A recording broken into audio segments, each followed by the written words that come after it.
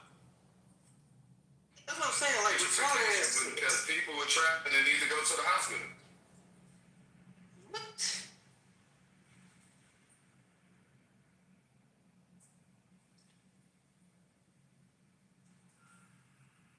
Good. I don't know if you're talking, but I think you're in the Matrix. If you are. The Matrix is saving us from hearing stupid shit. Thank goodness.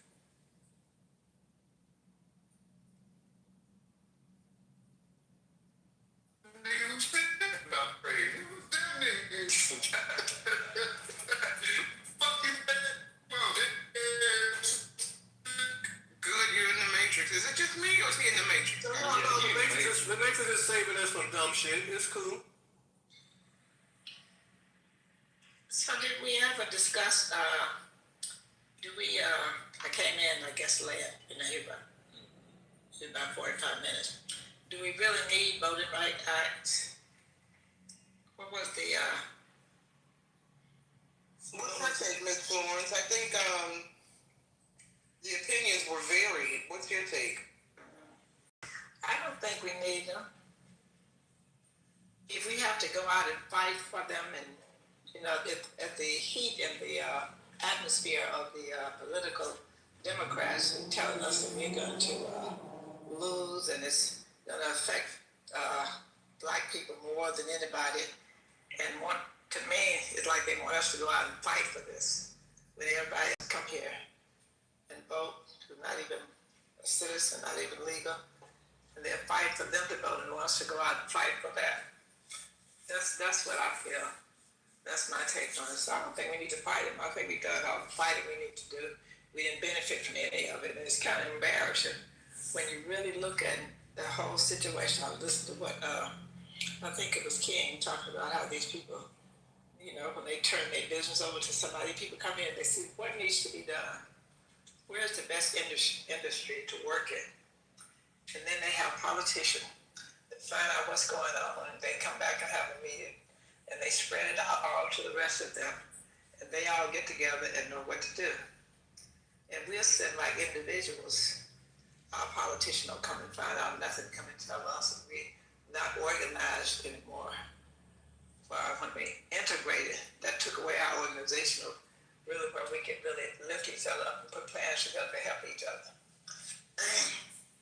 So that was a lot of it, And I remember, as I guess as Lord saying, I remember, I grew up in Como, Mississippi, but I would come to Illinois every summer, and there was a one dentist there, white dental office, but blacks couldn't go to it really. Well, it was all nice office for them, but they had a back place where if you need to get a tooth pulled, you could get your tooth pulled, but no type of dental care to take care of your teeth.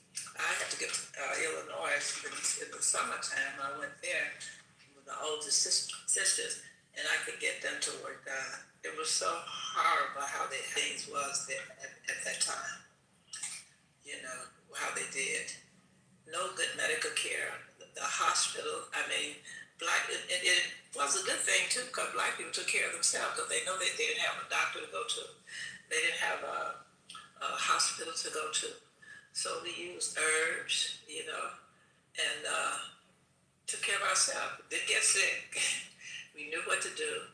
All the women had their babies with black midwives at home, healthy, didn't have to take no prenatal care, didn't have to go to the doctor, and there were no, there were very few babies died. They were all healthy.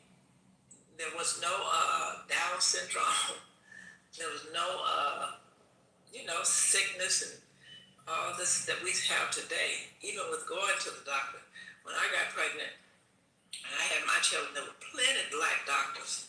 Me and all my friends we all had black OBGYN. So my son just had a baby, him and his wife, 3 months ago. And trying to find a black doctor, he just couldn't find a black OBGYN. See, the son now, was in Los Angeles, Beverly Hills. Most of the black doctors worked there. They recruited all the doctors from Harry, from Howard. There's so many black doctors there. You can't find them now. There are no black doctors. She couldn't find a black doctor. She finally got an Oriental doctor, and he had a lot of black nurses, staff at the hospital. But it's just ridiculous how things have changed. It's even like going back to where it used to be. You know, our people are not going to be doctors anymore. Used to be so many. You know, we all got, they gave the rappers, you know, like $50 million or $20 million to go out there and curse and, you know, disgrace ourselves, demean ourselves. Everybody wanted to go do that. No one wanted to go to medical school anymore. No one wanted to, it's too hard. They wanted the easy money, the easy route, and they flashed and they flooded them across the stage, and we just got so involved that young people just fell apart from everything that was, you know, worthwhile for a future for us, for our race, for our people, for us as a people here.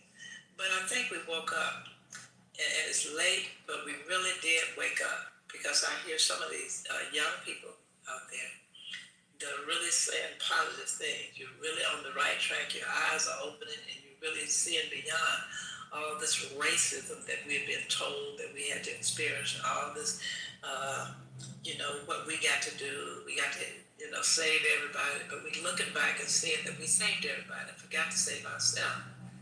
So I think that's where we are now. So that's why I say, I don't think we need to fight about any of it. We don't need to fret about any of it. Let the other people do. I think what we need to do is try and prepare a future for our young people that's coming up, and try to do better and look at the mistake that we made. Dr. John Henry Clark said, when you find yourself that you made the wrong turn, say, go back to where you made the wrong turn and start from there. And I think that's what we need to do. We know what happened, and we see now pretty good what happened, and we know. So let's just go back there and start from there for the next generation that's coming up. I just want to jump in real quick and say that, you know, just the only thing I want to say is, remember that there are no mistakes, there's just lessons, right? So we learned some lessons along the way. Like Lloyd was sharing, Ms. Florence was sharing, there were so many things against us already that we were trying to get past. You know, we got past some of those things and those hurdles, became doctors, became researchers, and all that good stuff. We've learned some valuable lessons, right? So there are no mistakes, only lessons. Okay. So I wanted to submit something really quick. Thank you so much for the mods in the room. Thank you so much for having this room. Thank you so much for allowing me on stage. What's going on right now is very unfortunate. We have state legislators, especially in southern states, going into like my district, being in the city of Memphis, and going into a predominantly black district and splitting that district up, and then bringing that district all the way to Nashville, Tennessee, to intentionally dilute the voting power that my district has. Now, with that being said, I'm not really understanding, because my thing is this: I'm not really understanding when people say the Voting Rights Act isn't necessary, when the Voting Rights Act is pretty much a reason why we get to have a meaningful representation as a minority within the United States of America. And so with that being said, in Memphis, Tennessee, we have a minority that is a majority district. And we have the state legislators breaking their own state law to crack open a district using a historic racial gerrymandering tactic to intentionally dilute the voting power of a whole black district. My question is, what were you guys doing with the voting power? It's because somebody people wanted to desegregate. That's what happened. It was the desegregation, and black people joined it in and wanted to desegregate. And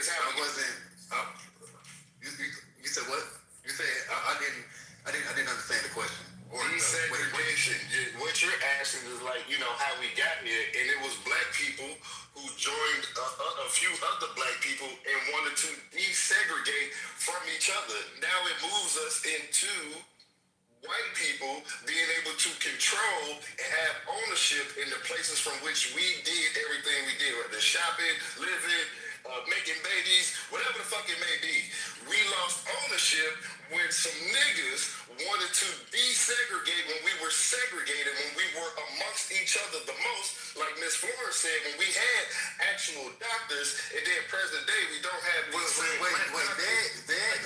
that is simply that, and voting has that, and voting civil rights. Well, how did you get the voting rights? And voting has walking hand in hand, but they're on two separate arms. Okay, they're walking hand in hand, but they're on two rights. Wait, but for one, I would like to just finish my point, and then we can talk about what you want to talk about.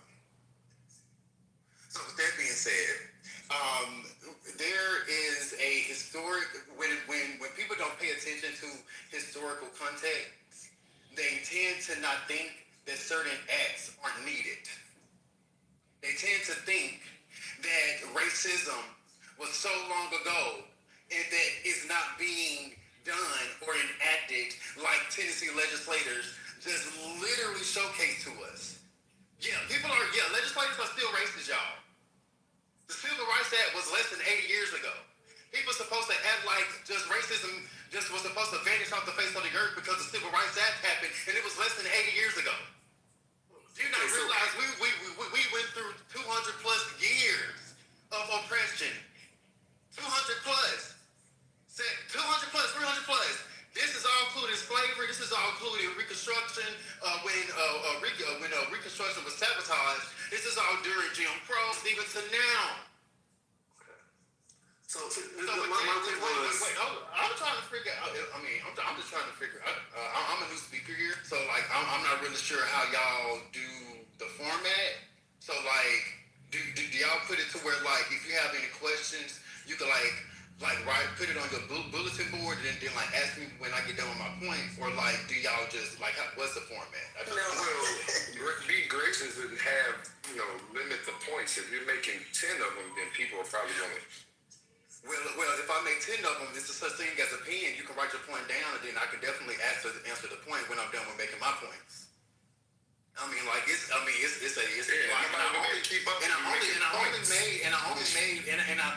for one, I was interrupted when I first started my point, and then we started talking about your point, and now I'm back on talking about my point. So go ahead, Coco. Say what you're gonna say. So, just simply with that being said, certain people believe that racism just simply was supposed to just vanish off the face of the earth, and after our recent ancestors fought, bled, and died for the civil rights, and to have power within their vote representation, apparently people think that racism and the tactics of racism just vanished off the face of the earth, and I'm sorry it didn't. And the people think that was the end of the fight, and I'm sorry it wasn't. I'm sorry. Those people didn't die. Those tactics didn't just evaporate from the face of the earth. Our community, our black community within our nation is still actively being attacked. But apparently people think that we're not supposed to do anything about it. Apparently, we're just supposed to let a predominantly black district, that's been a predominantly black district, especially since the 1970s, just split the fuck up and not have any constitutional questions about it. It's very unconstitutional. Yes, the map is unconstitutional. The Tennessee Redraw District 9 map is unconstitutional because it intentionally dilutes a black district that's predominantly black. So my question, that's all I can say. But now if you want to ask your questions or whatever, okay. My question was with the power that your district had. Mm-hmm. What were you all getting accomplished with that power? Well, with that power, for one, I see what you're trying to. I see what you're getting at. Yeah, I'm crazy for you. And being able to wait. Hello. No. Being able to have power within your vote and how you use that power are two completely different things. If you have your state intentionally taking away over 100 million people, not 100 million, taking away over 1 million people's vote and diluting their power and splitting them up into 3 separate districts. But what about before that? That is, wait. That's a constitutional problem. what Memphis does with that vote is a community problem. Okay, so what were Those they are doing two with separate, two that? separate things. Right, I was asking what was they doing before that? Before what? Before it got split up, what were you guys going to accomplish? What? We're voting. In which vote? Local, state? Like what are you talking about? The district that you told us, that you just spoke of, that got split up. What were you all getting accomplished with your vote before We just got a $500 million bill for our bridge, and that was because of District 9 and the representative of District 9. Okay, so you guys got a bridge. What does this bridge do? Okay, it's a bridge that literally connects Arkansas to Memphis. It's a whole bridge. So it It's a brings whole in bridge jobs. That brings in jobs. Absolutely. Okay. Infrastructure. Absolutely. Okay. Infrastructure. The FedEx hub, even more than that. But unfortunately, unfortunately, I'm trying to ask you a question. Unfortunately, the city has made strong strides for itself, but it's also within a Red Sea that has been a Red Sea for the past 20 years. So with that being said, for the past 20 years, Tennessee Capitol Hill has also been intentionally underfunding the city for multiple decades. Multiple. Okay. It is on record. It's on paper. So since the 70s, you guys got a bridge. Okay, what else did y'all get? What do you? With this voting power that you get, that got diluted, what were you all getting accomplished? You guys got a bridge. So what? 50 years, you guys got a bridge. Cool. What else? What are you talking? I literally just gave you. What's the point? Infrastructure. So we got we have literal renovations of our entire downtown being planned due to infrastructure. We have literal incentives for one, our crime. That's a whole other thing. But for one, our crime has significantly lowered due to recent initiatives of the community in the past 3 years. That's something that our voting has done. Our voting has also created a more economic procedure, I guess, for more opportunity, especially for youth. There's been a lot of youth initiatives. Now, if you want to, look into that, you definitely can. I'm not really sure where you're from, but if you want to see what recent strides, Memphis has had within the past couple decades, you definitely are welcome to look and see that information. Well, the only reason why I asked you that question, it was not to make fun, but I am of the belief that we were getting more done before we had the right to vote than since we had the right to vote, because we wasn't depending on having the right to vote. I think once we got the right to vote, we got lazy and hoped that politicians was going to pursue our initiatives, and they did not. That's your opinion, and I'm not going to fight you for your opinion. I'm not going to say, well, no worries. You know what I'm saying? I'm not going to, if you think that, then Is this contradicting, Coco? They smacking each other right in the face with what he's saying. He was just for desegregation. Now he's saying that the voting wasn't working, and that's not what I told you. I told you what the perspective was from the people that was at that time. Is what I did. I gave you insight from that, and you was too dense to understand that. And so, no, it's not I'm a contradiction. It's just that you did not understand it. Did you tell me what the desegregation was? I told you what they. I was explaining because we always want to judge those times with these eyes that we got from 2020 with the benefit of hindsight. And I'm telling you, at that time, they didn't know these things. All they knew is they had to do something, so they did what they believed they had to do at the time. If that's lost on you, there's nothing I can do about it. Well, I got a question. So where do you think black people would be now if it was never like that? If it was never passed? Exactly.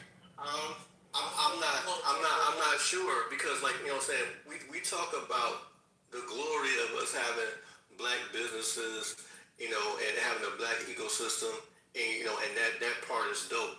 But obviously there was still a lot of things wrong. There were still horrific things happening to black. Listen, that's why they would destroy communities the way it was. Stuff wasn't perfect at that time. Horrific things. When they destroyed Tulsa, when they did like what are you talking about? Like all those red summers. Like, what are we talking about? And guess what? Guess how much punishment got issued?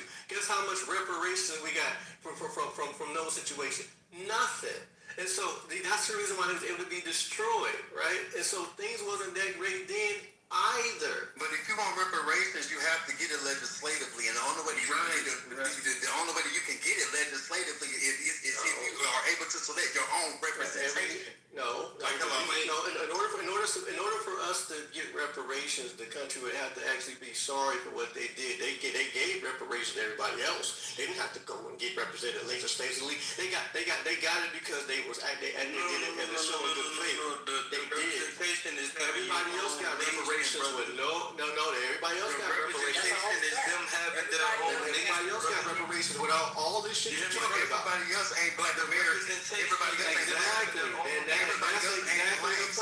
Everybody else ain't gonna be treated. We not gonna be treated like everybody else. Okay. So we got the right to vote. We got all this stuff done. We still ain't never got repaired. You know why? Because they don't care. They're not sorry. But what do you mean they don't care? Who is it? What is racist? This is not. What do you mean they don't? My thing is this. I heard somebody about. I've been in a lot of rooms in regards to reparations. And someone made a very strong good point for me. Oh my bad, maybe in the Matrix. Someone made a very strong point. Have a better chance of getting reparations on a local or faster of getting reparations on a local or state level than trying to push it on a level. There are procedures and a lot. Y'all don't understand that the only reason that them Japanese Americans got their reparations was because they had to lobby the fuck for it. They had to spend money for this shit. And they had to lobby the fuck for that legislation. They had to lobby for years for it. Well, California, I'm going to talk about California because because on Clubhouse, the girl who I was in, I used to be one of the mods in Intellectual Gangbang, and Lou Fast was able to get one of the I guess one of the like writers or the bill or something in the room, and she explained the whole process, like the whole situation of how a representative in the House or whatever basically sabotaged the whole thing. It was going to be presented to the floor, and the person sabotaged the entire thing. But it was because it was because of personal reasons. It wasn't because it could be done. The reason why Japanese people got reparations had nothing to do with their lobbying. It had everything to do with Japan also standing behind them. Yep. What happened was, wait a minute. No. I'm saying, can I just finish speaking? Thank you. That is the reason why we're not getting reparations, because we don't have a nation to speak up against the crimes that was done to their people. For every group that got reparations, it's because their nation also spoke out and said, no, you did our people wrong. If you want to continue business with us, if you want to continue a happy environment with us, you will pay them for what you did. And that's what happened with Japan. So that reparation has shit to do with the Japanese people in America. It had everything to do with... Wait, excuse me, can I finish speaking? I just finished fucking 8 in that class. I'm a beast when it comes to history, okay? When I'm telling you I'm telling you for a reason. Yo, you wanted the same respect, thank you. You gotta let me speak. I literally just went through this. We literally just read the documentation of the actual situation. Japan stood behind them and they did a deal. America did a deal with Japan. And that's how they got the reparation. And only got $20,000. They got $20,000. So if you want $20,000 for the slavery that they did to us in all the country, all the towns that they burnt and this and the third, so they can say, shut the fuck up, we gave you reparations, then you take that $20,000 because that's all they gave Japanese people in America. And that was because America came to agreement, and this was a time ago, so that they can keep doing business together. That is exactly what it was. And America wanted a base in Japan. So these are the things that we don't be knowing what the fuck we be talking about, but somebody said it and it's not so. We look it up. It's in the documentation. Hey, no, in my real quick. I just want to say that I'm not going to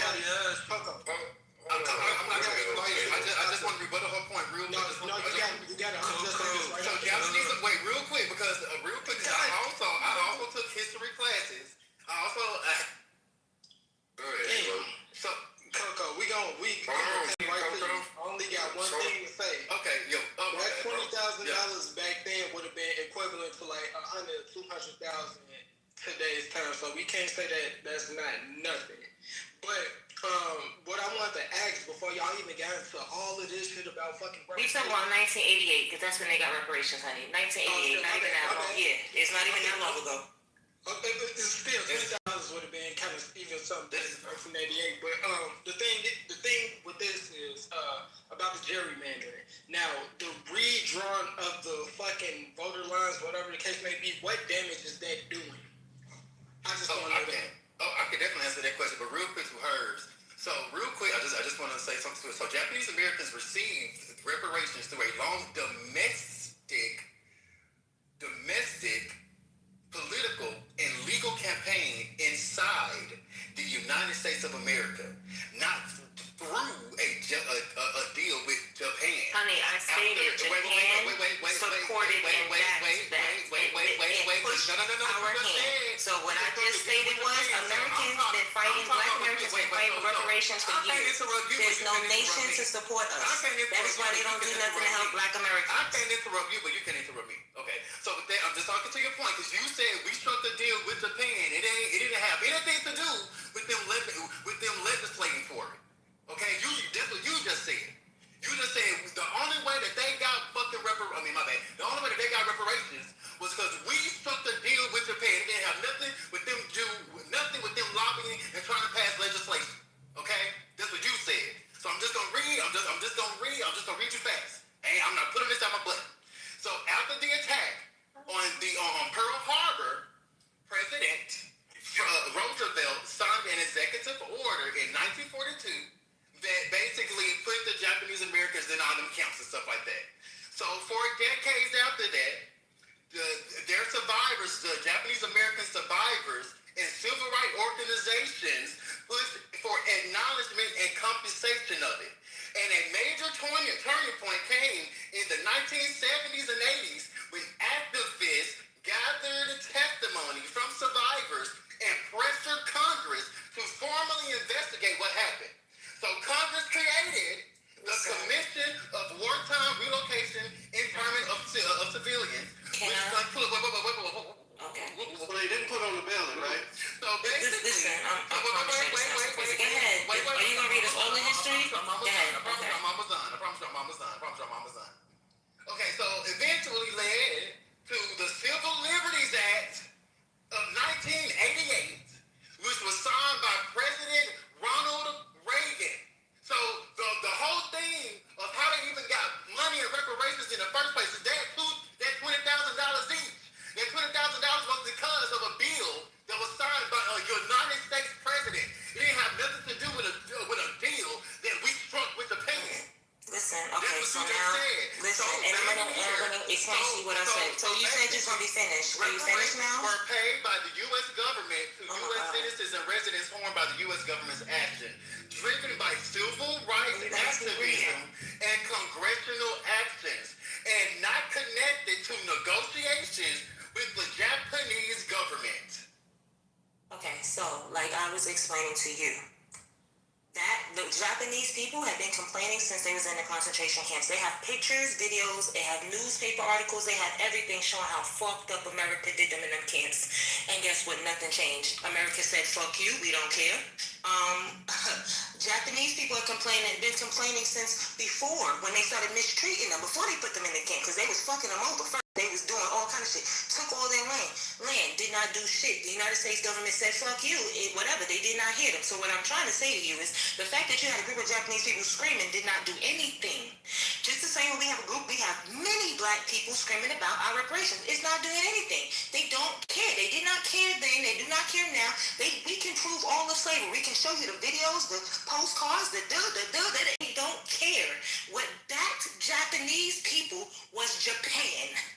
When they started talking, and here's the thing, when you go to the United Nations, because when there's a problem with all of these different immigrants that live here, there are still facts about their nation. So when there's problems and they go to the United Nations, they fight it out, even if they don't fucking live in their country no more. So all of that shit the Japanese people was doing in America did not mean shit. For many years, they didn't care what the fuck they was talking about. They did what they did, and that's what it was. It was when the United States needed to do business with to Japan. They needed to do things with them that they agreed to do so many things like, because one of the other things that was added was Japanese people were never able to actually become citizens. It's in the documentation. That's the wild shit. It literally says that everybody except for people of Asian descent can become citizens of the United States. It said that shit for so long on documentation, on paperwork. And when I was reading, I was like, that shit is crazy. This country is a fucked up country. So Japan actually was like, and that shit gotta be changed too. Y'all can't do this shit. That is not okay. You cannot sit there and say that Asian people can't be, but you want to do business with us. Because we do a lot of business with Japan. So when I'm speaking on something, I'm not saying what they made it look like when they're outside. Yeah, of course they made it look like we shall overcome, got them some shit. No. Because if it was just those people speaking without a nation behind them, they wouldn't have got reparations neither. The nations behind them got it. And that's also the reason why in the United Nations, when the United Nations speaks about black people in America, America's telling them to mind their motherfucking business the same way people do with their kids. I can be the outsider saying you slap the shit out of your kid, and it's in your house. What they gonna tell you? Mind your fucking business. This ain't your kids. You ain't got no say here. That's what America does when it comes to black people. United Nations has spoke many a times up for black people, for the wrongdoing of black people, for the reparations for black people, for the everything for black people. And every time they get stonewalled with mind your motherfucking business because they are not of any known nation. So that is what pushes any hand when it comes to government. It is not the people, because the people don't have a government, they don't have a fucking army, they don't have shit. They don't have nothing that they can benefit from. We can't do business with y'all, they don't care.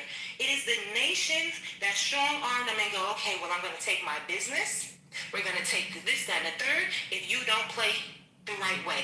And that's when it happened. So that is actually behind, and I can give you, baby, if you want the book, and I can tell you the chapter where you can read it, and it tells you there was a deal done between United Nations, United States of America, and Japan at that same time the reparations was given.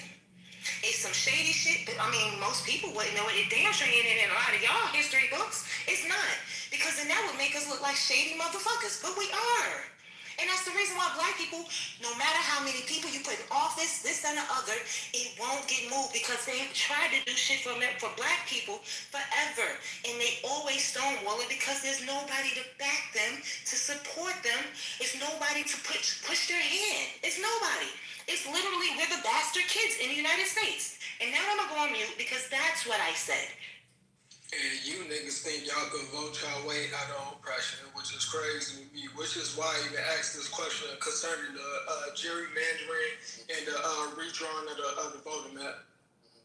So to answer your question, first of all, I was just Netta, I was just talking to your point because you was trying to counter my point in saying that them legislating within domestically had absolutely nothing to do with it, which is a lie. They had to pass domestic legislation to even receive any type of compensation, anything. Now, what the relations that Japan and America developed after the fact, that's a completely different story. I keep trying to tell you it wasn't after the fact, honey. I'm trying to tell you the part that you don't know. It wasn't after the fact. It was wild. That was a part of the reparations deal. Okay. Well, like I said, you made the point that said that it was nothing done legislatively, and I just said it was. So that was my own. And my point once again was that no matter how much Japanese Americans would have screamed, shout, fuss, cry, all the different evidence they had that they was mistreated, America wasn't going to give them what the fuck they wanted. They did not care. Only reason why they did is because it benefited them to do business with Japan. That was the only, and Japan did what they did. I'm not going to argue with your logic. Because if you think that, hey, yeah. But to answer Avo's question, you asked you asked what does splitting I got you. What damage is them redrawing the voting maps? What is that doing for these black communities across the nation? Well, I can only speak on a state level because because that's where the issue is. It's more of a local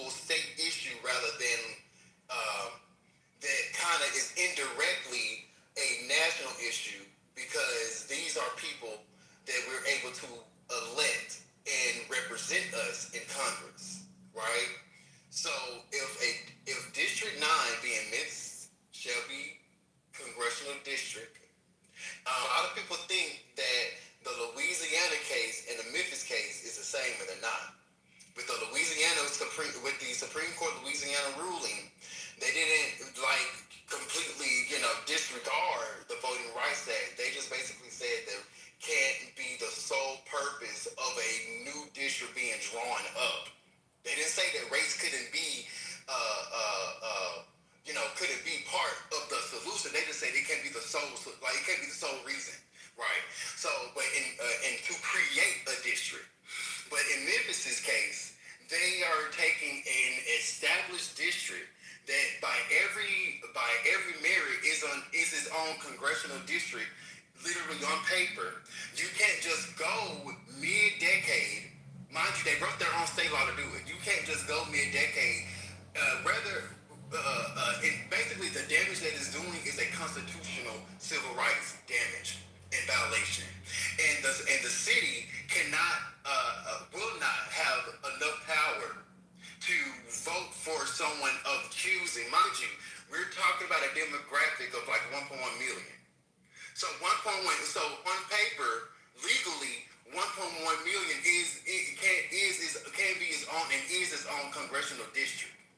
And states can't just divvy up a district without crossing certain constitutional and civil protections, especially if that district is a predominantly black city. Now, a lot of black people may not think we are because it doesn't feel like it, but thanks to the Civil Rights Act, black people are a minority, and as a minority, we are a protected class. Even though we don't feel like it, trust me, I understand black folks, I understand my brothers and sisters. Even we don't feel like we're a protected class, but we supposed to be. So if the laws, if laws ask them to do what they're supposed to do, and if the people ask them to enforce the laws like they're supposed to enforce the law, you can't go into a predominantly black district and not violate any civil rights violations. Well, Coco, I guess you might be right there, right? But apparently they can, because they doing it, right? I mean, they just doing everything. Wait a minute, Coco, because I'm not gonna do that. Let me just get it out. Okay, because Miss Sherry don't be doing all that yelling and hollering and everything. Okay, but yeah, we've said some good stuff here, y'all, and this is what I pray. I love when things come full circle. The aha moment came to me when Nettie was speaking. I hope I pronounced your name right, sweetheart. And let me tell you something about these savages, okay? They don't care nothing about you or nobody on this platform. You understand me? Absolutely nothing. They don't care about you getting reparations. They don't care about you having your rights. They don't care about any of that. Okay, so I pray. That's why I selected not at all that this will. If I read that right, American Progress. I don't think it's going to impact us at all. I would pray that the same way that we're able to congregate on these apps and talk to each other for hours. Okay, this is organizing. All right, so what we have to do is, somebody brought up the word organizing. We've got to organize a little bit better, right? And Memphis has a ton of stuff going on. I mean, I'm really proud of the businesses that have developed, black-owned businesses in Memphis. Y'all are doing amazing. But yes, we have got to do better with our conversation and make sure that our conversation is forward thinking, because while we're doing this right here, these mammals are on an island somewhere with their crooked, crazy, nasty selves. They're over on the island somewhere having conversations about how to move even in 5 to 10 years, right? That's why we're always late getting on the school bus. So, yeah, we've got to start thinking forward thinking, not necessarily where we are right now, what happened to us in the 60s and the 70s. Trust me, I was one of those kids that was bused, okay? Because I had to go to school outside of my neighborhood so that I could have an opportunity. So listen, and that was in the 90s, y'all. Oh, okay. I graduated in 1993, and I was bused outside of my neighborhood so that I could go to school to have an opportunity. So this isn't anything new. Trust me, this racism thing, they only do it, and they're only doing it a different way. So I'm gonna go back on mute because I'm driving, but I always say in these types of conversations, please begin to think of an industry that we absolutely could take over. An industry that Black Americans could absolutely take over, I've been saying it for years, is the trucking industry. I truly believe that if we would get in all of our Black truckers in transportation, in buses, we have Black-owned buses and Black-owned Black cars, we have Black-owned taxis, we have Black-owned businesses that literally are in every area of transportation. They have tow trucks, they have reefer trucks, they have trailers, they have everything. If we could get a hold and make sure that we pile up and support our Black-owned businesses with our trucking, we won't have any excuses to why we're not able to ship our merchandise, why we won't be able to receive our things from Black-owned grocery stores.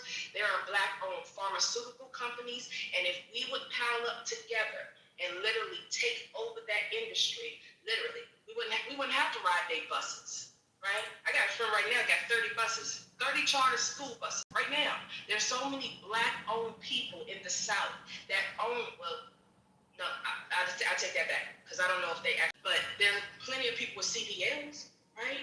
So listen, we have to do some forward thinking, and if anybody else has another industry, please share it, because that is one of the things I've been pushing here in the DMV area, is that all of our transportation industry, Black-owned businesses need to become, instead of competition, need to do what?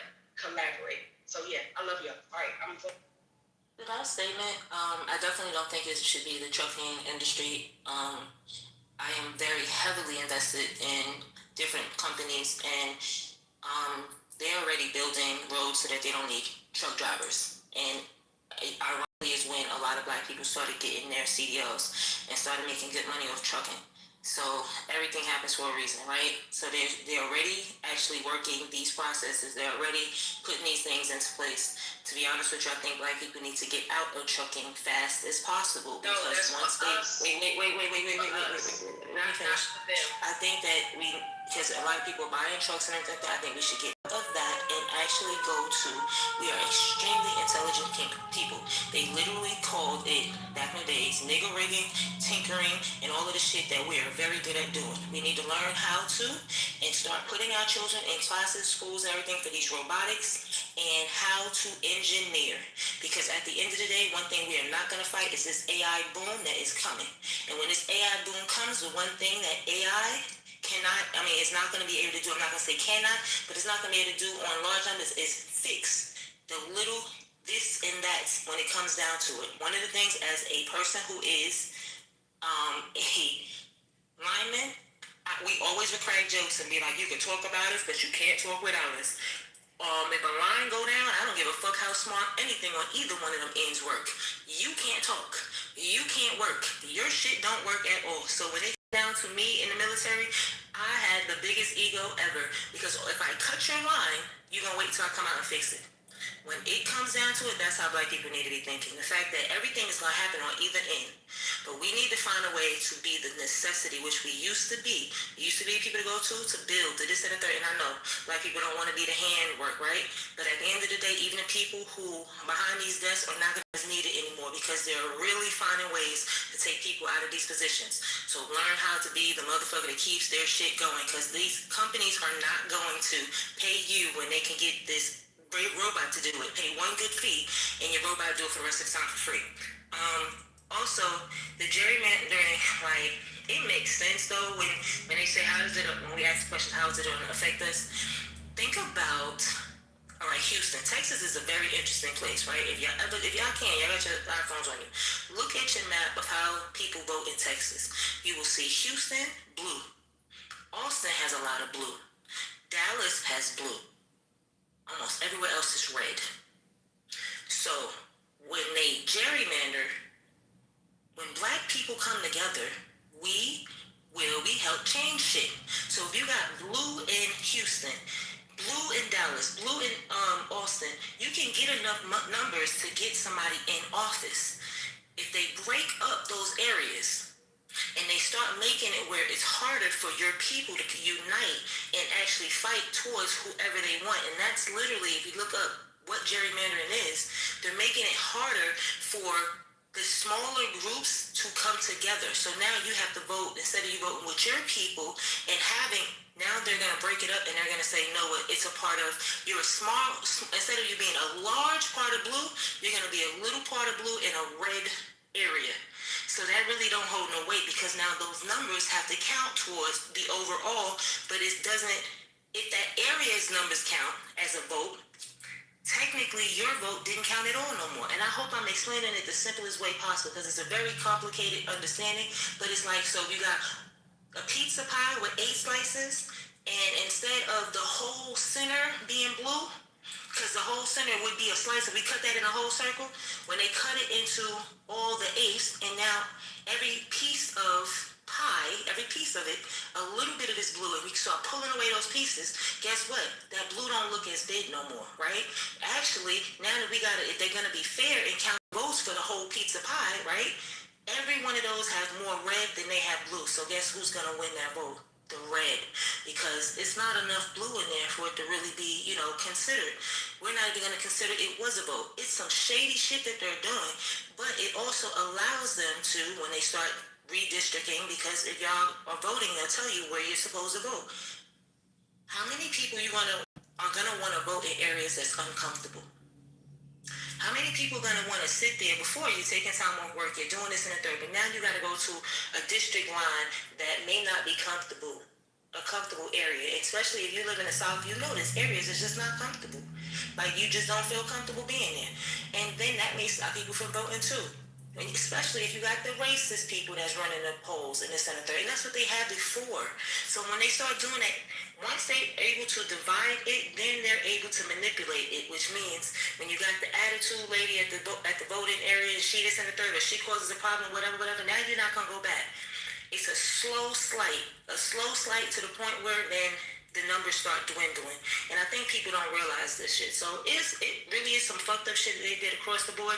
And the people, if you notice, the states that you notice that took the most joy in it are the same states that was pushing Jim Crow laws.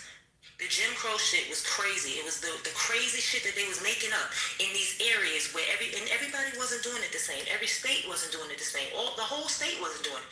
It was just certain areas that they was making it hard for people to even want to go vote. So that's a part. There's a little bit of all why this is a problem, because it's going to start making problems for people of color that are minorities, that are not, Republican and having to be both Democrat and Republican area. It's going to be uncomfortable, and they're not going to want to do it.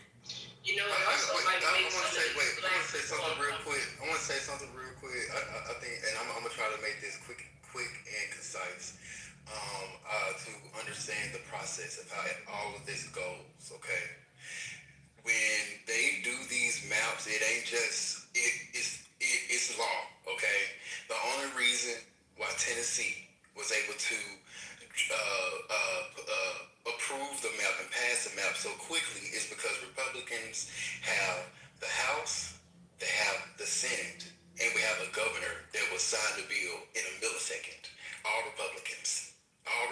Now you have to keep in mind that black people and Democrats are a minority within Tennessee. Even though we have been growing, we are still a minority here.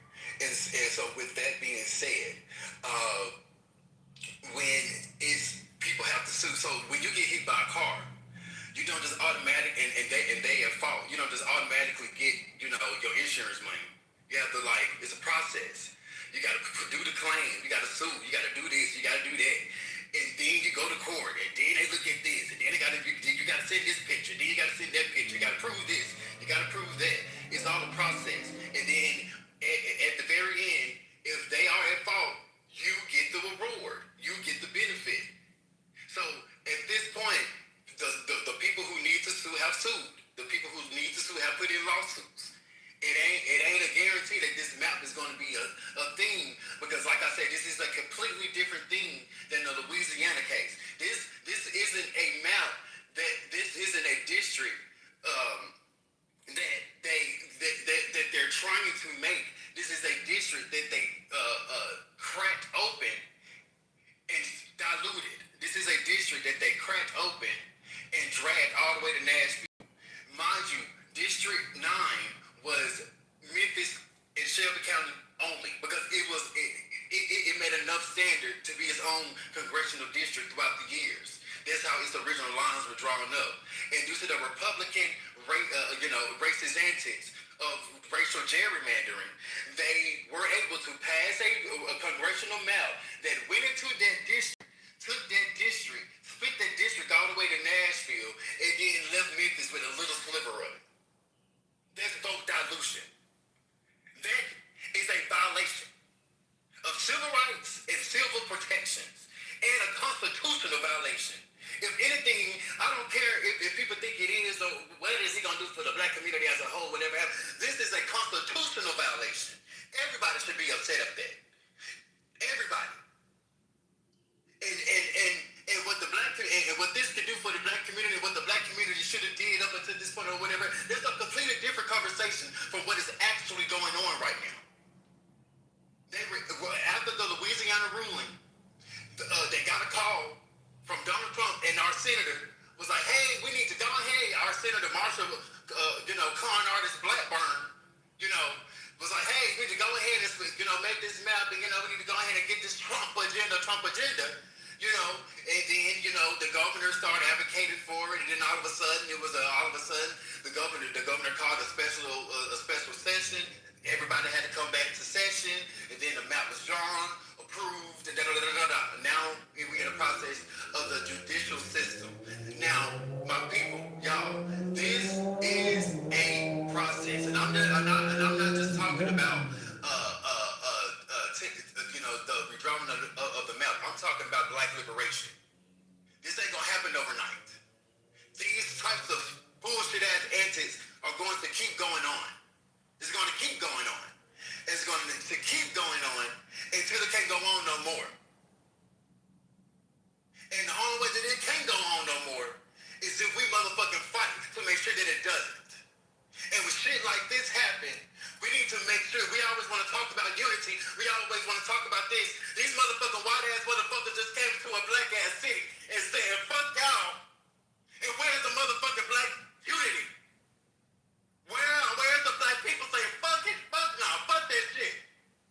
If any time that the black community needs to unify their voices, it's right the fuck now. In this very time. I'm a federal employee. And I see a lot of shit going on and agendas going on that they are trying to accomplish. And it's kind of happening now. But the only way that it ain't happening as fast as they are wanting to is because there is a resistance. There's a continued resistance. And that resistance is us. So that's all I'm saying. And I land there. Thank y'all. Place this person instead of work on the problem. Because every marriage is going to have a problem. Right. Exactly. I agree with that, man. I definitely agree with that. Like, it's kind of like, you got, like you said, you got other options. Like you got all these other options out here. Like, dang, I gotta work with this problem with this girl or this woman, and then I got this model. She willing to do what and stick beside me. Or in a woman's case, I got all these different men lining up. They willing. Same thing. Vice versa. I definitely agree with that. I agree with when he said privacy. Privacy is a key thing. Social media made it crazy.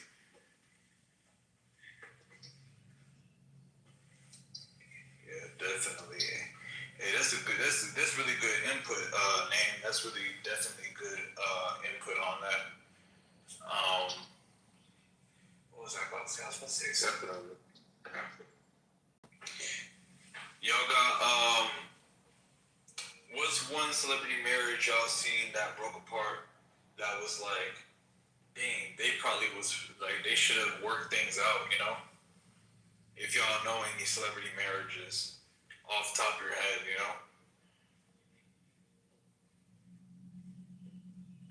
Yeah, I know. I'm trying to remember. number. Celebrity marriages. Yeah, it's maybe. Oh my bad. Nick Cannon, Mariah Carey. Oh yeah, I thought they could have worked that out. You know. They've been together for a while. Yeah, and yeah, you're definitely right about that one, man. Nick Carey. He also admitted that he loves her, and he admitted in an interview that he was so broken that he just started sleeping around and having those babies. You can tell he doesn't love those women. It's so bad. He just created kids out of nowhere because he was still in love with Mariah. He admitted that in an interview that he wished he had fixed himself. Yeah, that's right. I mean, I didn't hear the interview, but that does sound right. I'm not gonna lie. Like, I thought it was a religious thing. I'm not gonna lie. I thought it was like he was wearing the it's like the head wrap. I thought it was like a religious thing where he felt like he had to keep reproducing or something. It was out of his own. It's like, what's the word? His own immaturity, and he was broken. Instead of fixing what was broken inside, he just went and broke other people, creating other kids. Okay, I got another one. I don't know if you got Michael Jordan. Who? Oh, MJ and his first wife, right? Oh because they were together before he was. Before he was legendary Jordan. Since college, before he rose to who he was. Oh yeah, definitely. They could. Oh, I got another one, but I'm gonna focus on MJ because MJ was a good one. They were together for a long time, and I heard MJ was cheating, right? Or he was cheating on his first wife, I think. It was like kind of hush hush. It was kind of quiet, and it was like during the divorce and everything like that. You can't keep everything confidential, but I think he was. I believe. Don't quote me on this. You might have to Google search it, but yeah, it was definitely they could have worked things out. Besides the cheating stuff, cheating is a big red line. You cross that. It's definitely difficult to work things through. But yeah, that was definitely like they could. Besides the cheating, I feel like they could have worked things out and then kept everything private. And then he ended up having the second marriage, I think, with this like Puerto Rican lady, I think, right? Or I believe so. Yeah, the second marriage. But Puerto Rican, young. Are they still together? I believe so. I think they're still together after, they're still together. He's still married to her and everything like that. I believe. Again, you probably have to Google search that too. But, he has a good business empire. He got Jordan. He got, the Jordan brand. He got all that other stuff. I don't think he has a problem to find another wife, but I don't think he's at the age where he's just like willing to find another wife, But well, the thing is, the more success you have, if the person didn't come when you didn't have a lot of success, it's very hard to find a genuine connection. Because people that are coming, a lot of times they're not coming because they truly have feelings for you. They're coming because of your fame and what they can get from you. Some people would marry. I think that's what happened to Tyrese or something like that. Some people will come and marry just so they can, post pictures, advertise, get endorsement deals. So it's hard for both men and women who are successful because, especially celebrities, because your success also limits your ability to find true love if you don't find it early. Absolutely. Like, look what happened to that guy, the TikTok. You know the guy that, the African guy that made a lot of money doing TikTok without talking. Oh, Copy Lane. Yeah. His first girlfriend, I heard he left her, and he went for this shorty. And then after 1 year of marriage, this lady filed for divorce, looking for his money. What was the reason? And good, lucky for him, he put all his money under his mom's name. Yo, everybody's learning the Hakeem effect. Yo, so she was tight because she thought she was gonna walk away with half of his money, not knowing that he put all his money under his mom's. So when you're successful, you have to also protect yourself from people like that, because people are gonna come and look for your money, and also they're not gonna show you signs that they're after your money, you know. So Oh yeah, definitely. I agree with that too. you have to be careful. And that's why sometimes a lot of successful people, sometimes they pretend to be poor, right? They pretend a lot. They go around, hanging around people, trying to disguise themselves just to find true love. Because if the person doesn't know you have the money and they love you, more than likely it's genuine love and connection, right? But the moment they find out about your wealth and what you have, it becomes difficult. Whether they're with you because of love or they come in with it. Yeah, that's right. I mean, that's absolutely. I agree with that too, man. That's really true. You know, it's very hard to find true love whenever you're very successful. Like, and that's why celebrities date celebrities. Like a lot of time, money marrying money. But hey, like, you know, if I know this person's successful and I'm successful and we're both successful, you know, there's not. I mean, the idea. I'm not gonna say the exact like. Is it successful all the time? No. The idea is like, okay, we're both in this and we're both successful, so we both got money. So, we should focus on a relationship, you know. But does it always work out? No. I don't know. That's why a lot of them date each other. Yeah, you notice, like you were saying, a lot of them they recycle each other. You're afraid to date below their. Yeah. They don't date like somebody like, you know, somebody that they met at like a high profile bar that doesn't have celebrity status, you know. Yeah, you're right about that too. So it's like it's very hard for them to find true love after they get successful. That's actually one of my not my fear, but it's kind of like my worry. It's like, man, if I get successful and you know all these women come out of nowhere, you know, they weren't like, and then I'm just sitting here like they weren't paying attention to me yesterday, but now they're like, you know, finding true love, you know, from all that kind of, you know, fake love that they're giving me now that I am doing well or being successful. Like for example, I put in this example like Shaquille O'Neal.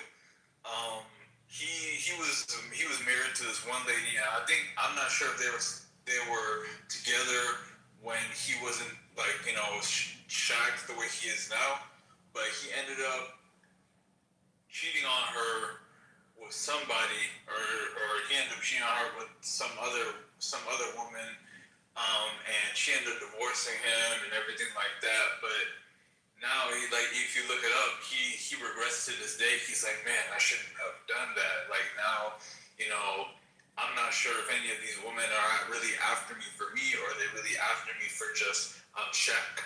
You know, I'm all over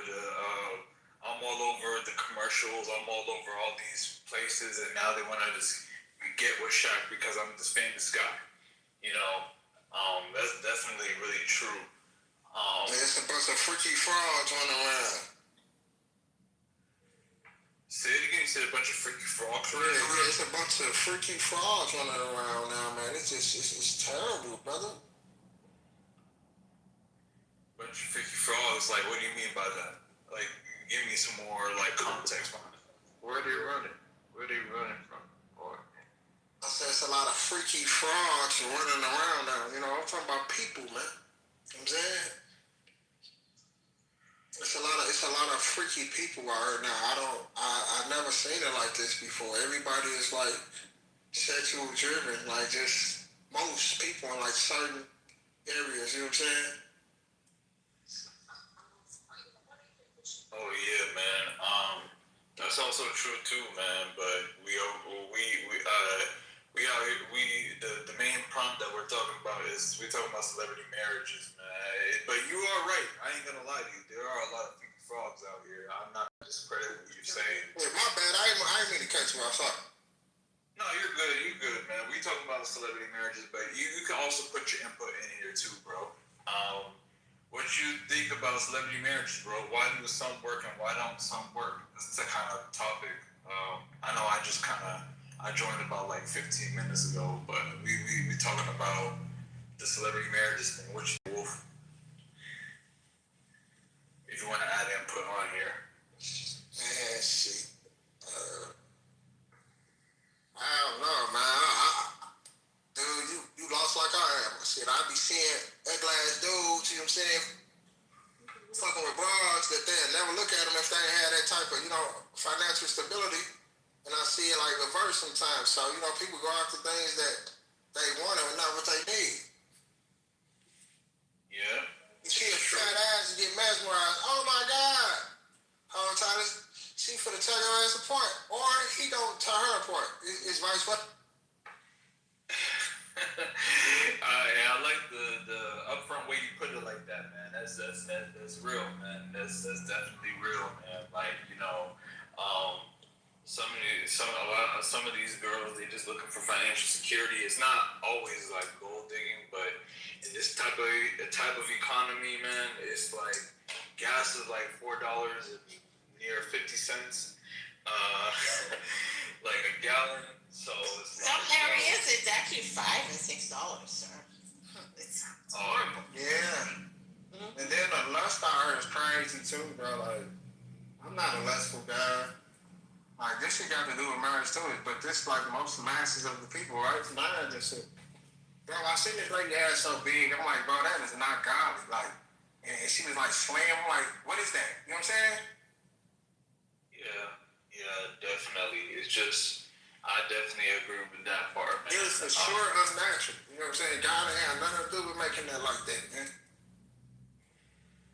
Yeah, I heard like they be going to like not overseas, but literally, but they be going to some doctors and then just, getting that surgery and then, they slim by nature. But all of a sudden it's like, you see the top part, they're slim, and then all of a sudden it's just like this, big implant, and you're just like, oh wow, like, that's not natural. But isn't that what you guys want? I heard a lot of ladies saying that they're doing these things because men aren't looking. Well, men don't want that shit. Oh, I don't want that. It's unnatural, like you said. It's unnatural. I'd rather. Yeah, man. And when they be built like that, a lot of them be freakier than a frog with a mustache. No bullshit.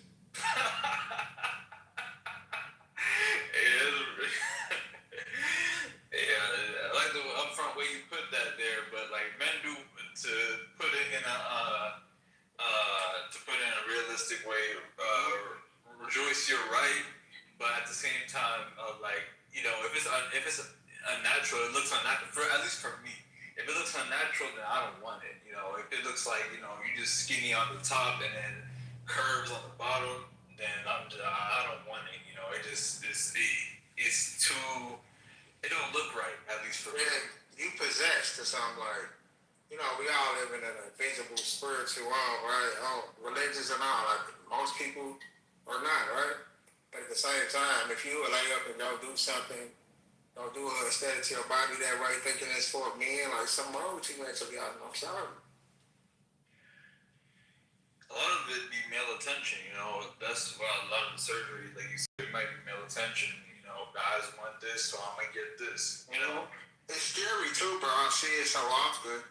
Like, you know, we know men, bro. Most men are like monsters, like predators in their mind, bro. Like, you know what I'm saying? Like, so it's like for the shit I be saying, it blows my mind, bro. Like, you come outside, like you that comfortable, like it's everything right is wrong and everything wrong is right. It's crazy nowadays, bro.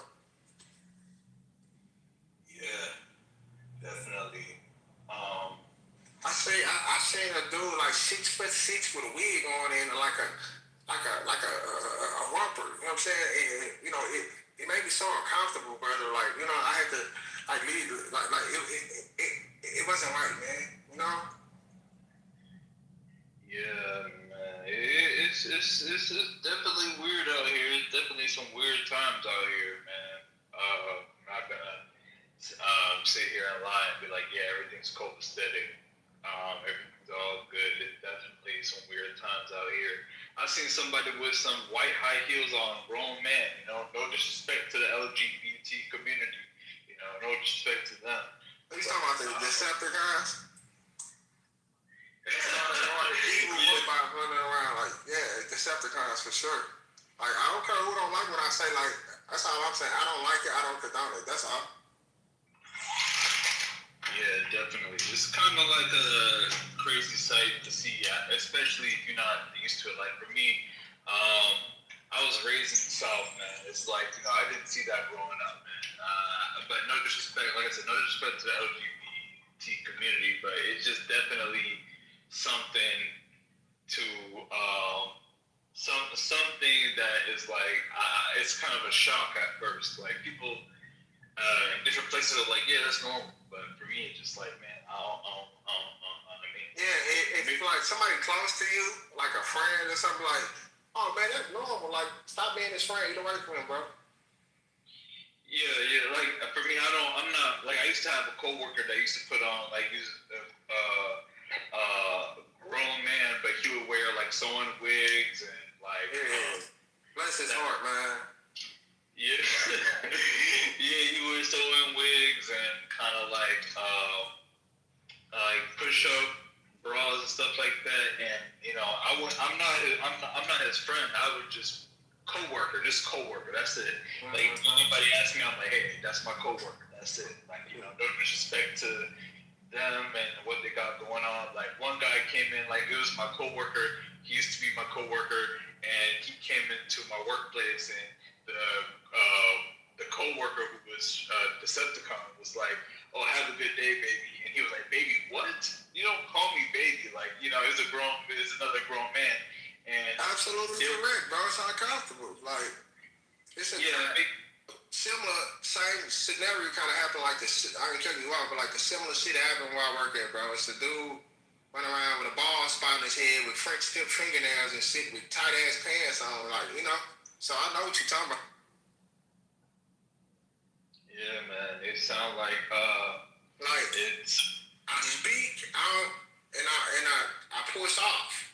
Like, you know, ain't nothing wrong with that. Like, hey, how you doing? Bounce off. Once you get to getting that, how was your day? Hey, nigga, it was bad. Don't ask me that.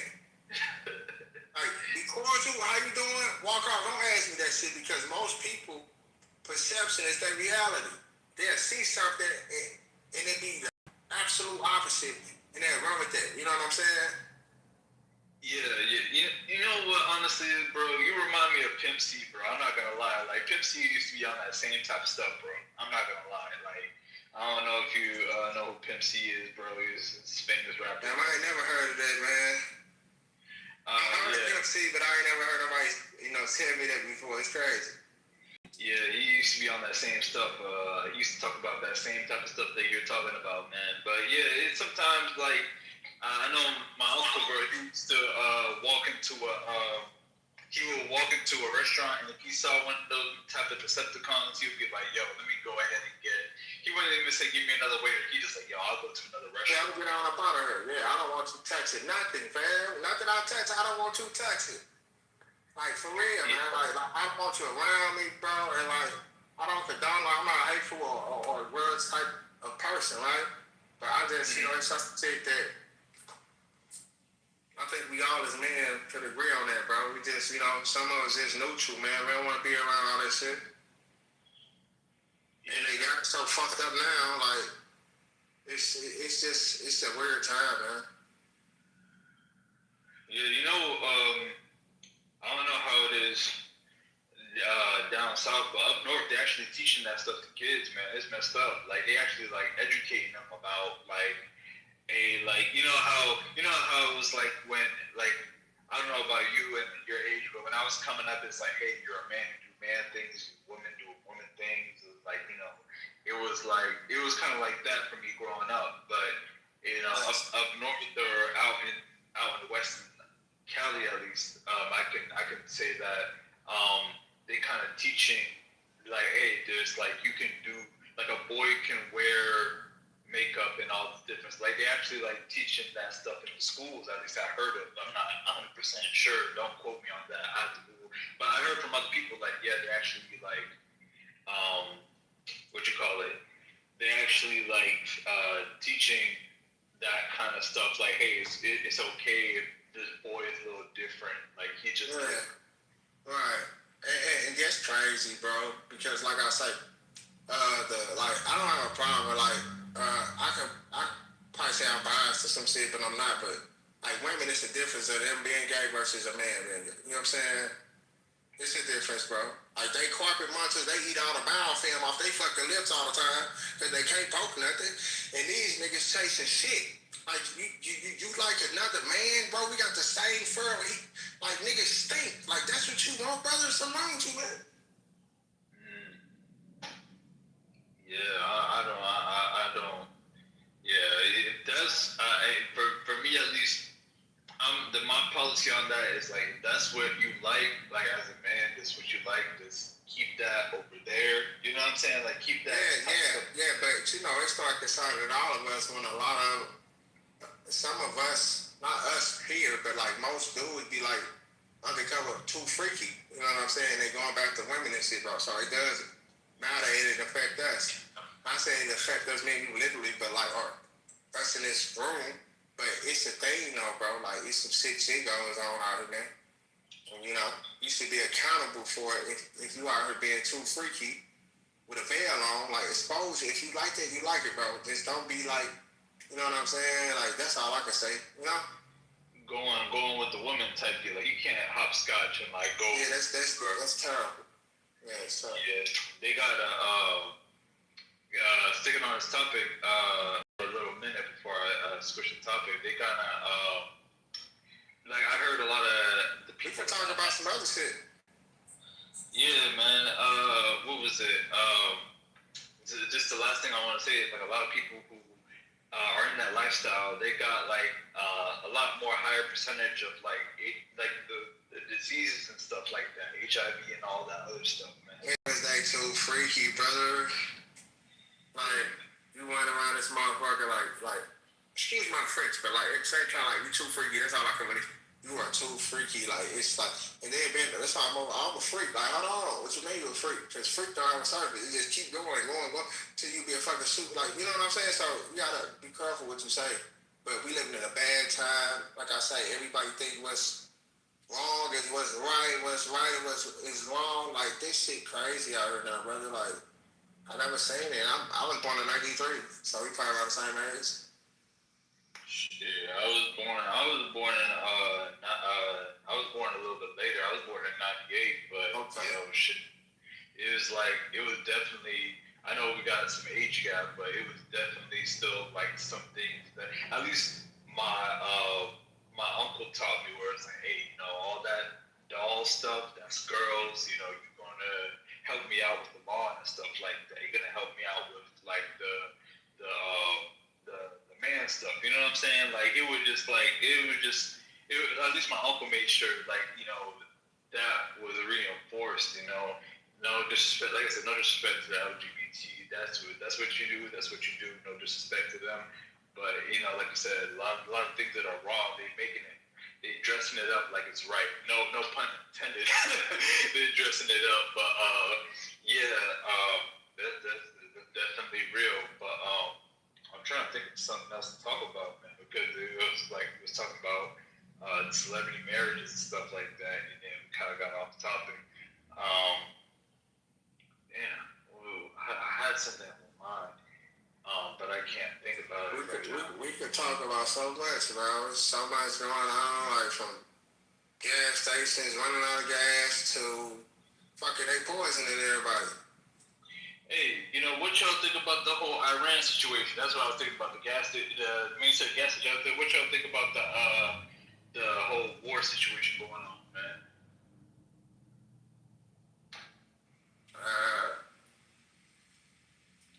I don't know, man. There's a lot of stuff going on, shit. But we gotta fix it. What's wrong with us? But we can fix anything else. Yeah, that is real shit, man. That is real. It's a lot of different things, man. A lot of people. I feel like some people make a profit off people suffering, and they don't really fix the problem. Who making a profit though? Like the freaking the people who, like, for example, like the politicians and people who act like they're really about the solution, but really when they go into office or when they really step into a place of authority, that's when they like, oh yeah, it takes a long time. We're working on it, but they don't really make really enough progress. You feel me? Yeah, they some liars too. But like, who do you think the government is? The government. I feel like, man, that's a trick question, but it's one family, bro. You said there's one family? One family, bro. That's what from everything I learned and the knowledge I've obtained like this over time. It's one family. I think there's one family. I don't know much about that to comment on that because I don't want to comment on anything that I do my research on that, man. I'm not gonna lie to you. But it's a lot of people that's profiting, suffering. Like people like some people they say, oh yeah, I'm gonna help people who, for example, I'm gonna help people who really homeless on the street. I'm gonna give them affordable housing. They get into a place of authority. Okay, who said that though, right? The government, right? The government employees said that though, right? Yeah, like for example, then like we talk about the same people, brother. You just contradict. You say you don't want to talk. We talk about the same shit. Them the same people, bro. They got all these dumbass people working for them, right? Like thinking they work for like a big institution. Yeah, it's big, but it's one family, bro. Oh, you talking about in general? I thought you meant like family, like they really. No, it's like yeah, for sure. Like, man, look, if we don't wake up and understand all this shit is against our people and just the being, like they said, that red line was a myth. It was a what you call it, conspiracy theory. That's it. It wasn't a conspiracy theory, bro. Like I know people that went through it. Well, it cut off when you saw redlining. You know what redlining is? Oh yeah, when they cut off certain black people from certain living in certain areas. Yeah, loans and shit like they still doing that shit to this day. I heard Wells Fargo did, like some of these big banks, they kind of like they would charge higher interest rates or they would charge certain like fees or not fees but higher interest rates to people who were who wanted to live in these type of areas, like the more affluent areas in general. I heard about it. Like, there was a big lawsuit about that. Like, you know what I'm saying? Like, they charge. What's going on, bro? Yeah, you right. Shit. Even there's a thing. There was an experiment ran by this black lady. She was like, oh yeah, she what did she do? Oh yeah, she basically made a whole LinkedIn page, basically making it like she had an AI picture of a white lady, and she had like a white name, and she put some fake credentials on there, and she got way more job interviews and applications her being a white lady than just herself being like a black lady. Like it's real. Like the opportunities is like it's hidden, but it's definitely real against like any type of person of color.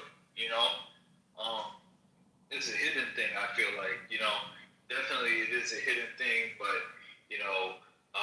it's definitely a real thing out here, man. Like I feel like a couple people they spoke out against this, but it's like I feel like when people speak out about it and they highlight the stuff that goes on, like discrimination, everything like that, they just like make it more hidden. Like they just kind of like hide it even more. At least that's the way I feel. Like they kind of hide it even more. They're like, oh, okay, we can't do it this way, so we got to do it this way. We got to make it because basically we just gotta make it more hidden and stuff like that because that's just the way how we feel. Like we don't want certain people in this type of industry, or we don't want certain people. It's messed up. Definitely messed up. Definitely fucked up way of doing things. Like, but yeah. Yeah. We can talk about whatever though, y'all. Shit, I'm down.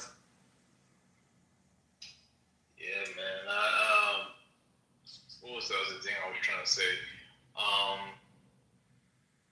Damn, I just lost it. I lost it. I had something in my mind as you were speaking, but then as I got caught up in the topic, I got kind of I kind of forgot about the shit. Damn, what was it? Okay, boom. All right, so to circle back to the topic without talking about celebrity marriages, because I feel like we overuse the topic.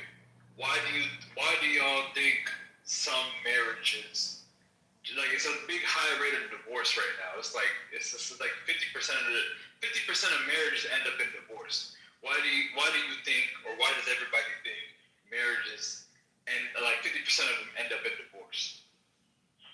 Like regular marriages, not celebrity marriages. I don't know, bro. I could say it could be one thing. It could be others. You just don't know, bro. Life be funny like that, but nowadays, it always comes down to one or two things, bro. Money or, infidelity, for the most part. Somebody will marry a motherfucker that they know they shouldn't marry. Like, you can't really think about that because it'll make your head hurt how idiotic some people is. You know what I'm saying? So you think money and cheating is like two reasons why a lot of marriages end up in divorce? Like 50% of them. Yeah. Or it shouldn't have happened in the first place. It was all a motive for the money or some reason of some of that sort. You know what I mean? So you never know, bro. But it's always the top two for sure. Yeah. I feel like, especially around these times, man, it's like money is a big motivator. Like, I feel like money is a big motivator. Like, boom, a man gets a job, boom, a man gets successful. Like, he got enough money to provide for his family, everything. Like, or he got enough money to provide. He gets a wife, boom, they get married, all that other shit. And then, the man loses his job. Like maybe the wife might have a job, or maybe she don't have a job, whatever the fuck, And then all of a sudden, he loses the job basically based not on his own performance, just based on the economy, right? And he's like, hey babe, I'm working on it. I'm trying to apply all these different places and shit like that.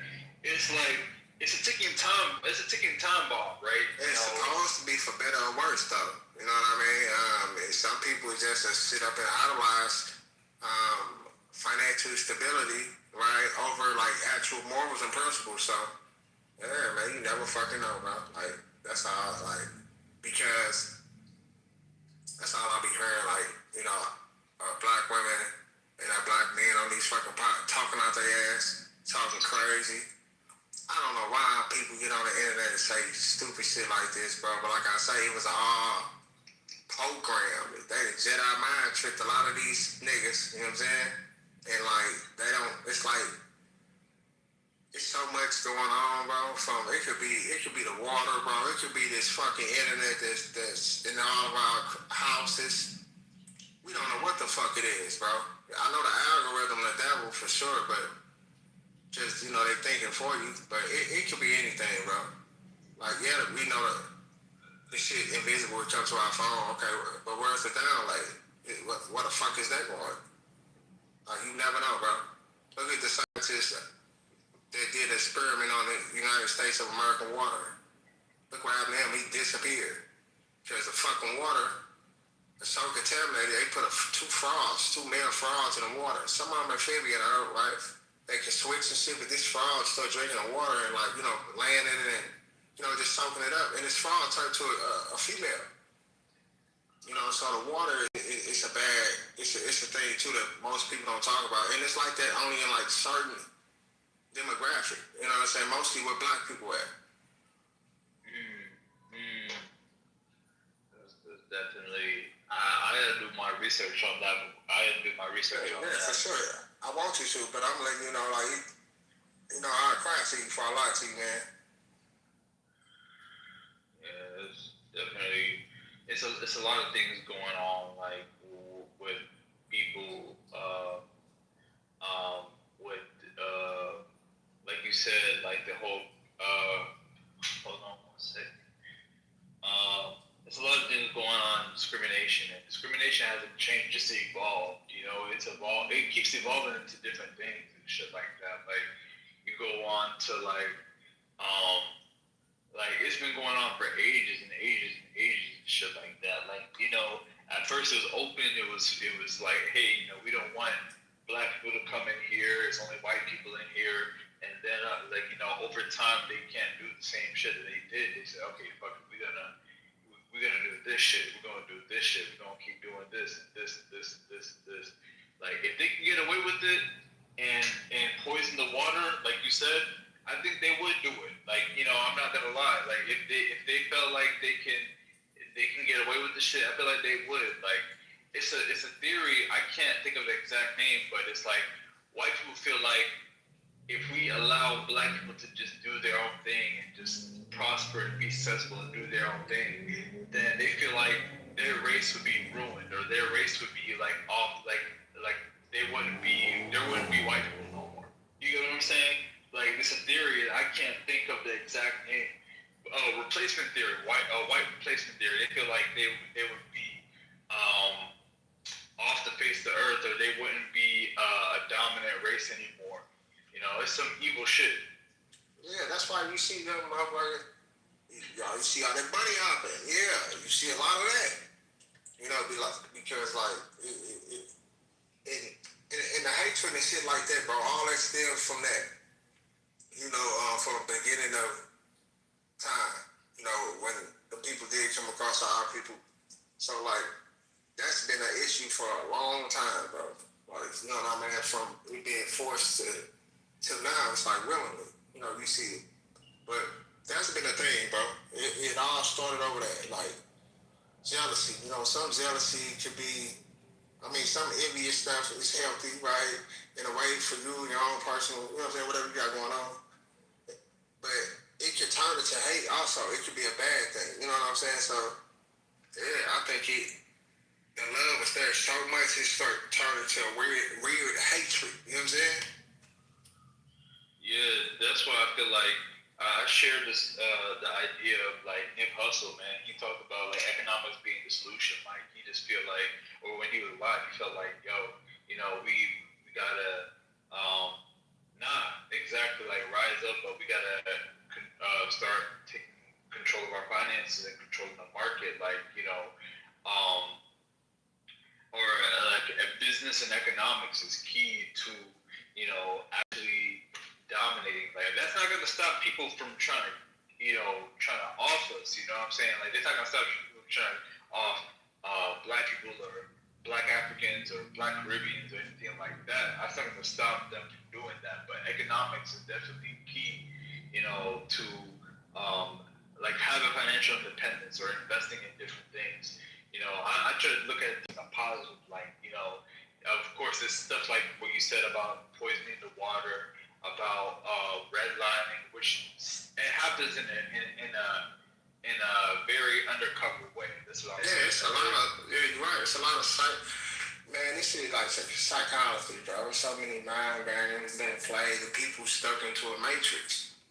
You understand what I'm saying? Exactly. That's why we gotta empower ourselves with knowledge and knowledge. Like we got a lot. We got a lot. Like we got the internet is a freaking web of information that we can like. Even AI, it's a web. It's a constant web of information that we can take and then we can profit off of and then use to not even better ourselves for no white man, but better.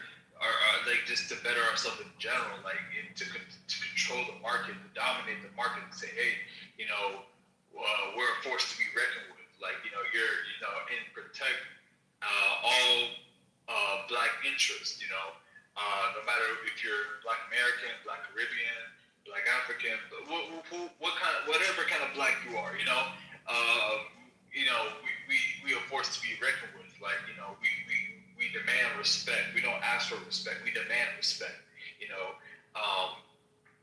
That's like one of the things. Like I don't know if you know, there's a guy named Mansa Musa. Like he was the richest man. He's still the richest man on who lived on the planet. Like he was a king in Ghana, but he was the richest man on the freaking planet. Like there's potential for all of us to replicate to copy and do what he did and take over the market. Now I know there's white people everywhere that are scared of like a savior who can do that or somebody who can actually do that. But we gotta look for solutions and we gotta look for like definite solutions and look beyond our adversity because it's struggle everywhere. Like it's the money, bro. We gotta look beyond the money.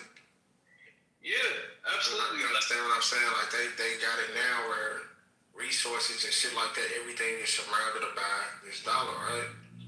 So if we get back to those principles that's around it, right?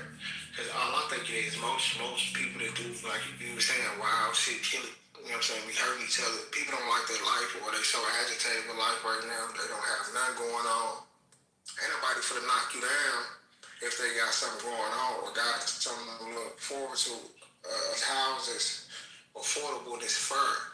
You understand these jobs paying enough. It's not about being filthy rich. As long as you comfortable, you can live a decent life. Like, not saying, no handouts, you don't want to do shit, nigga, you gonna be fucked up.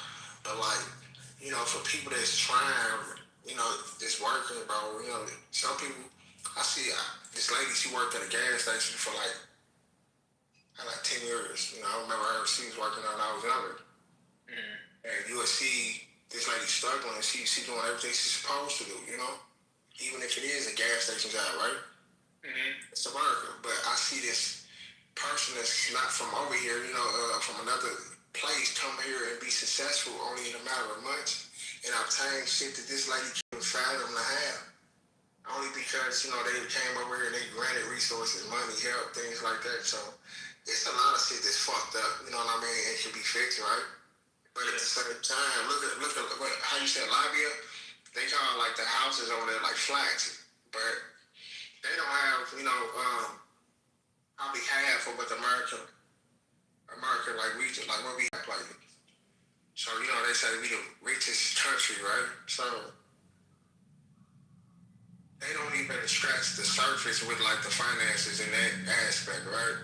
And no one over there is homeless. Everybody over there has it. They call the houses flats. Everyone has a flat. So, that was the thing that the guy that was with Malcolm, he was from there. He was, they was having a dialogue, and he was killed first. And then it was Malcolm. You know what I'm saying? It was a little deeper with Malcolm, but like I say, bro, like a lot of these problems could be fixed. You know what I'm saying? Like, but they leaving it sustained, and the shit just is chaos.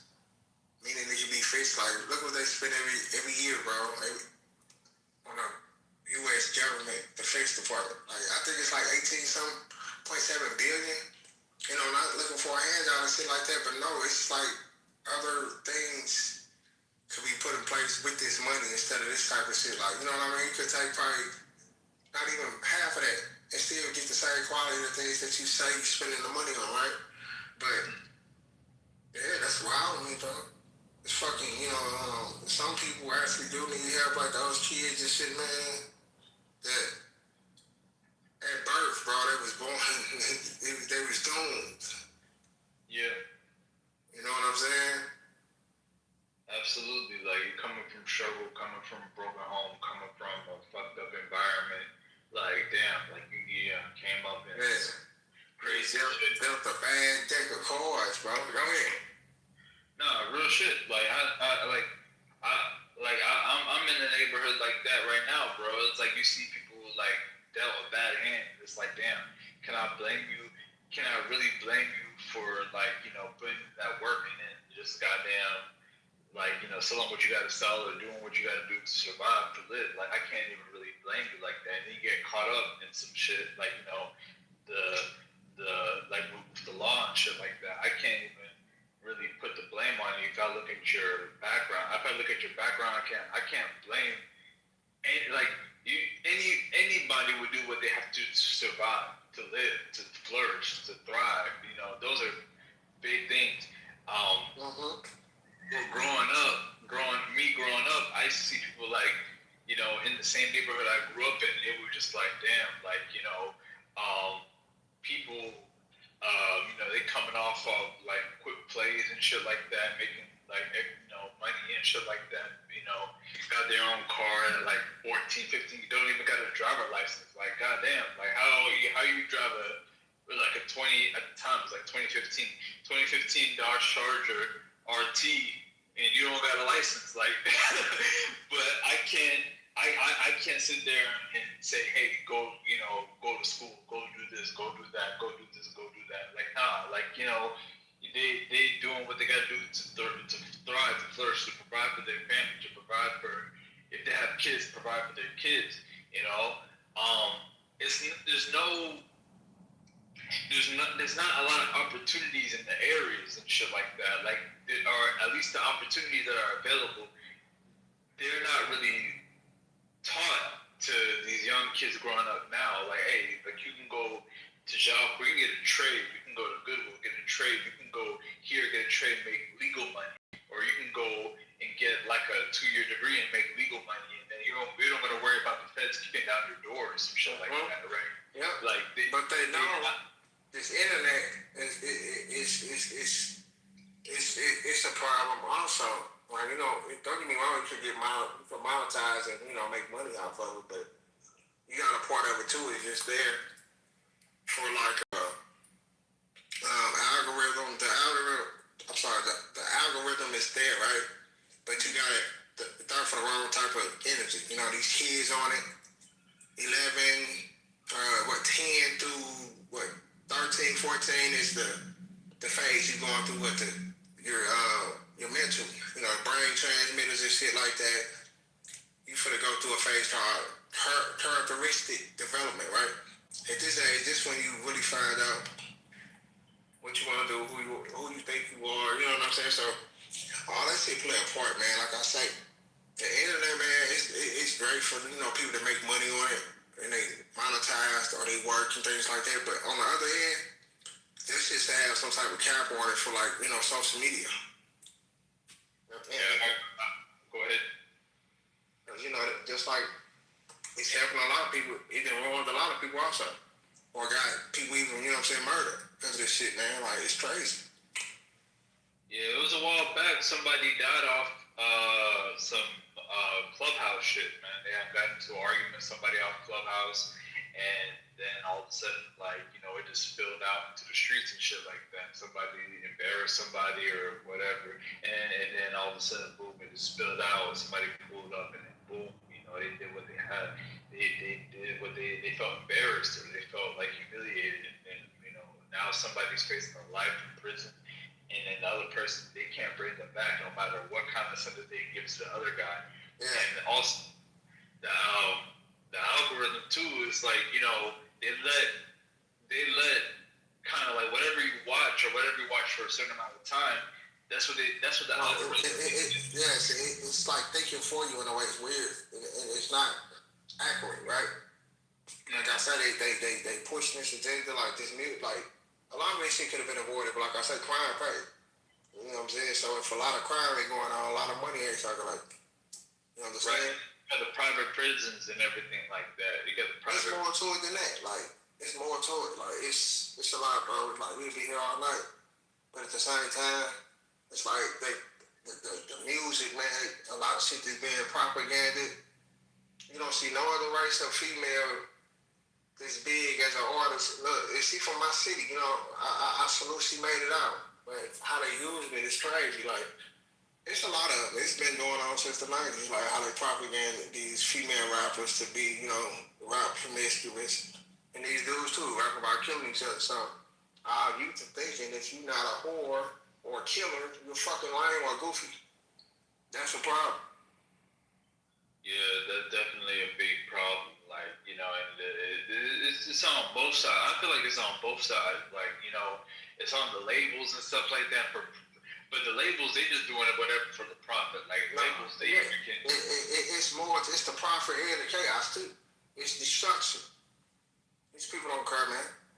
You know what I mean? And it's the people that keep feeding.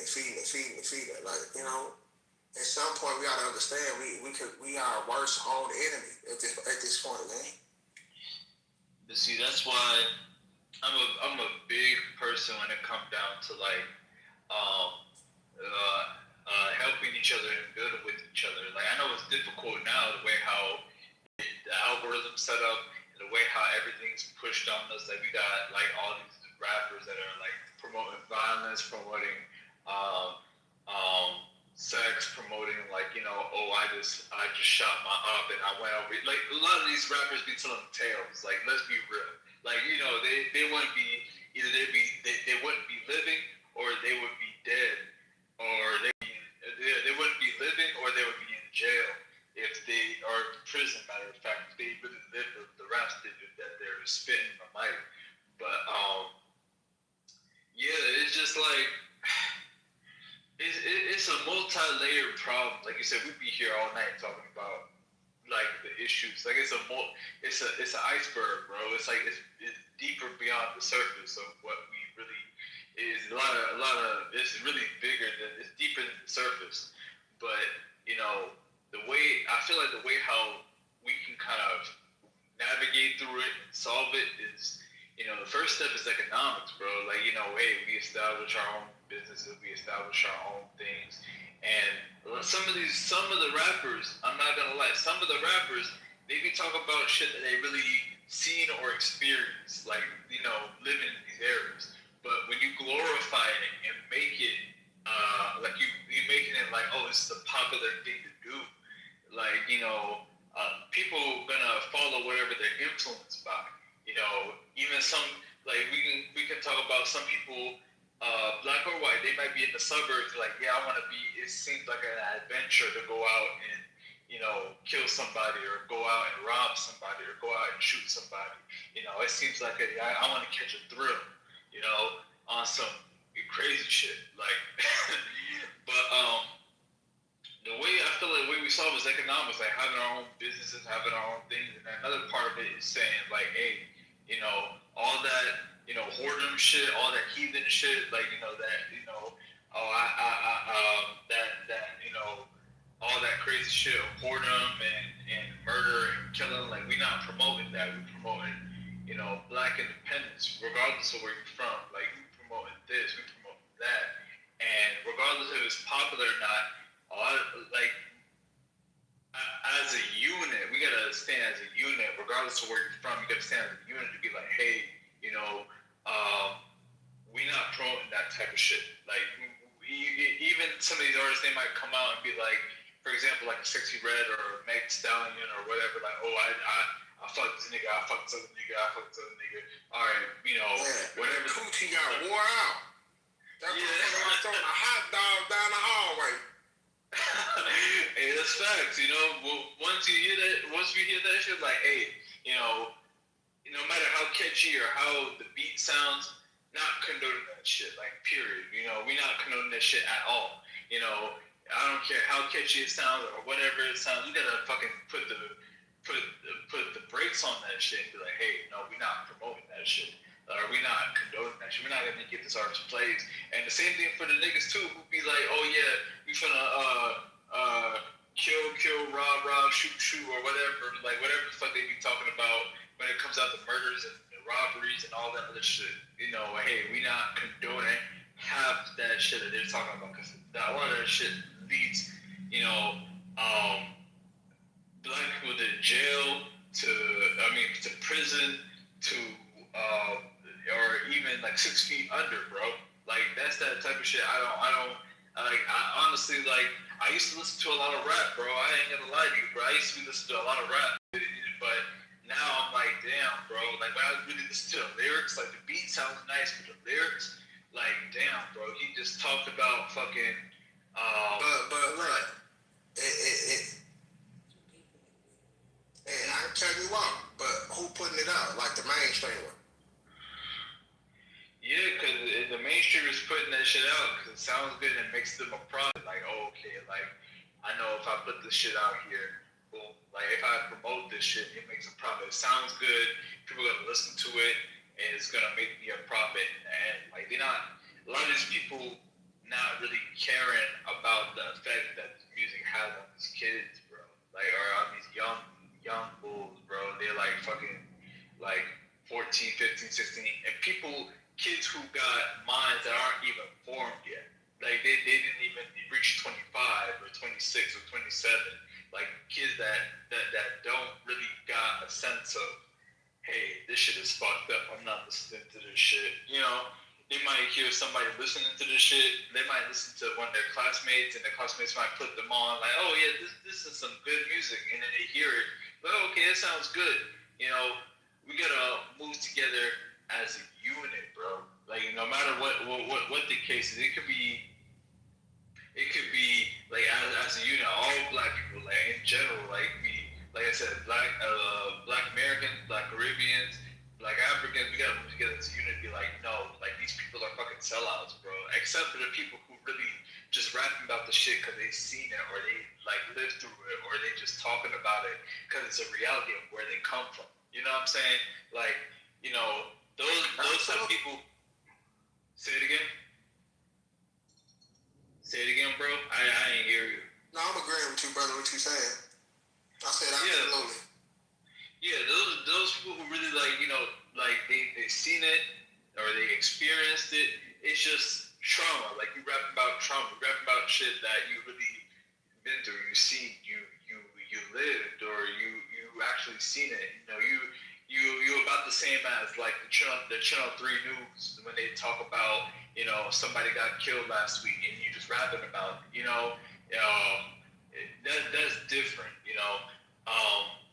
One thing I do want to highlight is when you in survival mode, bro, you do whatever, bro. You do whatever to live, to flourish, to thrive, to provide for yourself. So some of these rappers, they be in survival mode. They be like, damn, bro, like, I can't rap about, like, positive shit and really get a buzz. So I'm going to just rap about killing and shooting for the men, for the people who are men, people who are men.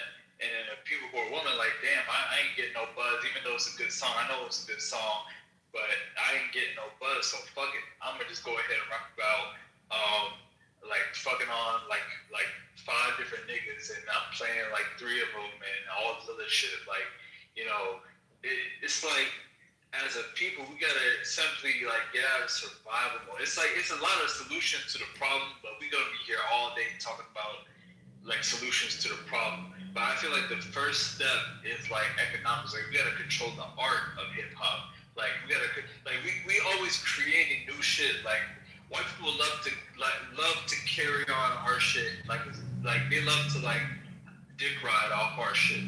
But we gotta control the art of rap. Like we gotta control like established labels. Like have our own masters. Like that type of shit. We gotta control the art. Economics is one of the keys to like having to being successful and having our own shit. Like okay, boom. Like for example, I'll give you an example. Like for example, in a lot of these areas, for example, when you go to the convenience store, there's always a convenience store or 2 or 3 convenience stores around the areas. Like, why the fuck? And I'm speaking this from a general perspective. most of the time these convenience stores are ran by Arabs and ran by people who are foreign and who are not like either Black American or African or Black Caribbeans. Like we should have our own shit. You know, it's not like if we looking for a handout. It's just like fuck it. Like we gotta run our own shit. If this convenience store is in our area, we gotta have our own shit. Like we gotta have our own established shit.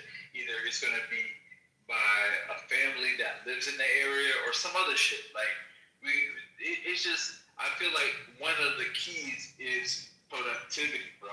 You know what I'm saying? But anyways, that's just some real shit I wanted to drop, bro. But yeah.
My bad, Joe. I got out the room. I done got distracted and shit by a new topic, bro. I done been thinking about the shit for a minute.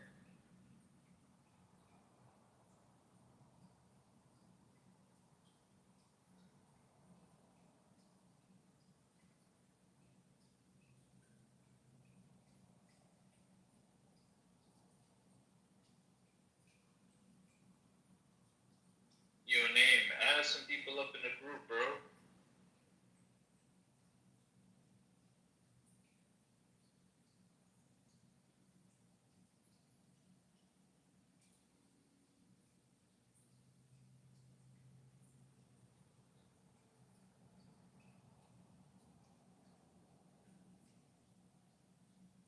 mean, like, sometimes you wish you had another you. And I'd be like, okay, AI, need you to be another me real quick. And, 'cause I mean, sometimes, I gotta do stuff, human shit like sleep and stuff, but sometimes stuff still gotta be done. Or, I also have more than one business. And so having more than one business, it kind of helps to have AI agents managing it. Especially when it comes to like the intake, when it comes to phone calls and stuff like that. And plus on top of it, it like keeps track of everything and records everything. And sometimes it even come in handy just for a situation like, some type of legal thing. You kind of got everything recorded that happened in case, you got to deal with that. But, I mean, if you think AI is, the biggest thing is since you already think AI is weird and, you have this disposition against it, it really doesn't make sense for us to tell you what the benefits are because you already had that disposition. And so you have to work through that disposition. Yeah, you. I don't have a disdain against girl. I said a disposition, which is not the same thing as a disdain. A disposition. Well, what would the disposition be? Because you kept every single time we give to it's like, well, it's better than that having a weird ass agent expresses that. Weird ass agent. Okay, you didn't say that verbatim, but you. Never mind. I ain't gonna get into that. So I'm talking in the human form about recalling data because how it started was with storing data, asking about the links or the courses or whatever I was saying. Well, Lamine was talking about use it for a second brain and like you just had this urge where you couldn't let him finish, and so you just kind of come in. Well, it looks like a brain. It's a third brain. I'm just telling you what happened. I think you also missed the part, Lisa, when I was saying that now I don't recall information myself. I just tell my agent, hey, can you bring up this information? And it knows, it will look up in my notes where it was stored. So it's like so many. Okay, look, you mentioned even business development. Okay, I see one use case. Maybe you're meeting people. You've been handed so many business cards. You don't have time to take notes of things. The way I would create a workflow and just on my phone, which now I can do. I'll just say, hey, next time I send you a picture of a business card, documented in a specific file, right? And so now every time I send it a business card picture, because I use Telegram to message my AI agent, it will store the exact contact names and such into your. And even better, I could just tell it, hey, add those to my list of contacts on my phone, right? And because maybe you're using iPhone or such, if you have it, connected to your AI agent connected to your Apple account, you'll be able to save time like that. So, so many possibilities. But go slow with it. You just try to things that don't interest you in doing Bible stuff. You can just. I was just trying to help you out with ways, and I referenced a book that I read that helped me memorize information. I didn't say that my way was the end all be all. I was literally saying, because there was a question, how were you able to recall or remember all this stuff? And then I talked about a book that helped me associate the information with my senses. Okay, I get the picture. So, I consider myself as old, and since young, memorizing stuff has been a huge issue. Like, I have a huge ADHD problem. By the way, you wonder how I had so many projects up. But yeah, so for me at this point where you have these tools that are available to make your life easier, so I can't help it but leverage it. I think it's too late for me to say, okay, now it's time to fix my brain. When I know for so many years I've been trying. So yeah, but thanks for the advice. But you see, I have so much on my plate right now that I have a hard time seeing myself reading a book. I read a lot of tech-focused stuff, but I work on so many projects. So, and now it's like I'm trying to use AI agents to just lift things out of my shoulders, and that's the best I see I can do right now. And look, example, I started with marketing side of things because I'm an introvert. I have a huge issue with putting myself out there, and even I overthink when it comes to creating posts and such. So I automated part of the social media stuff. Right. Example, I used to scroll a lot on Reddit to see if someone is talking about an issue they have, and so I can maybe plug in one of my products. One of them is YoJam, which is a music streaming platform, but in a jukebox style. And I used to manually comment and stuff, and sometimes I would just put it to later because I'm tired of just overthinking just to write. But now what I did, when I set up my AI agent, I sent it all the different replies I've done in the past. So it knows now, and then it created a folder where it named it as a brand tone or something like that. So that's where it analyzed how I speak, how I will write on social medias. And now I did a type of, script where it checks on Reddit every 3 hours what are the news posts, and then it rates which post is likely a good candidate for interacting with.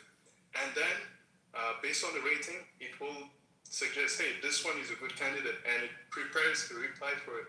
And now I just have to confirm yes, or I can just let it reply.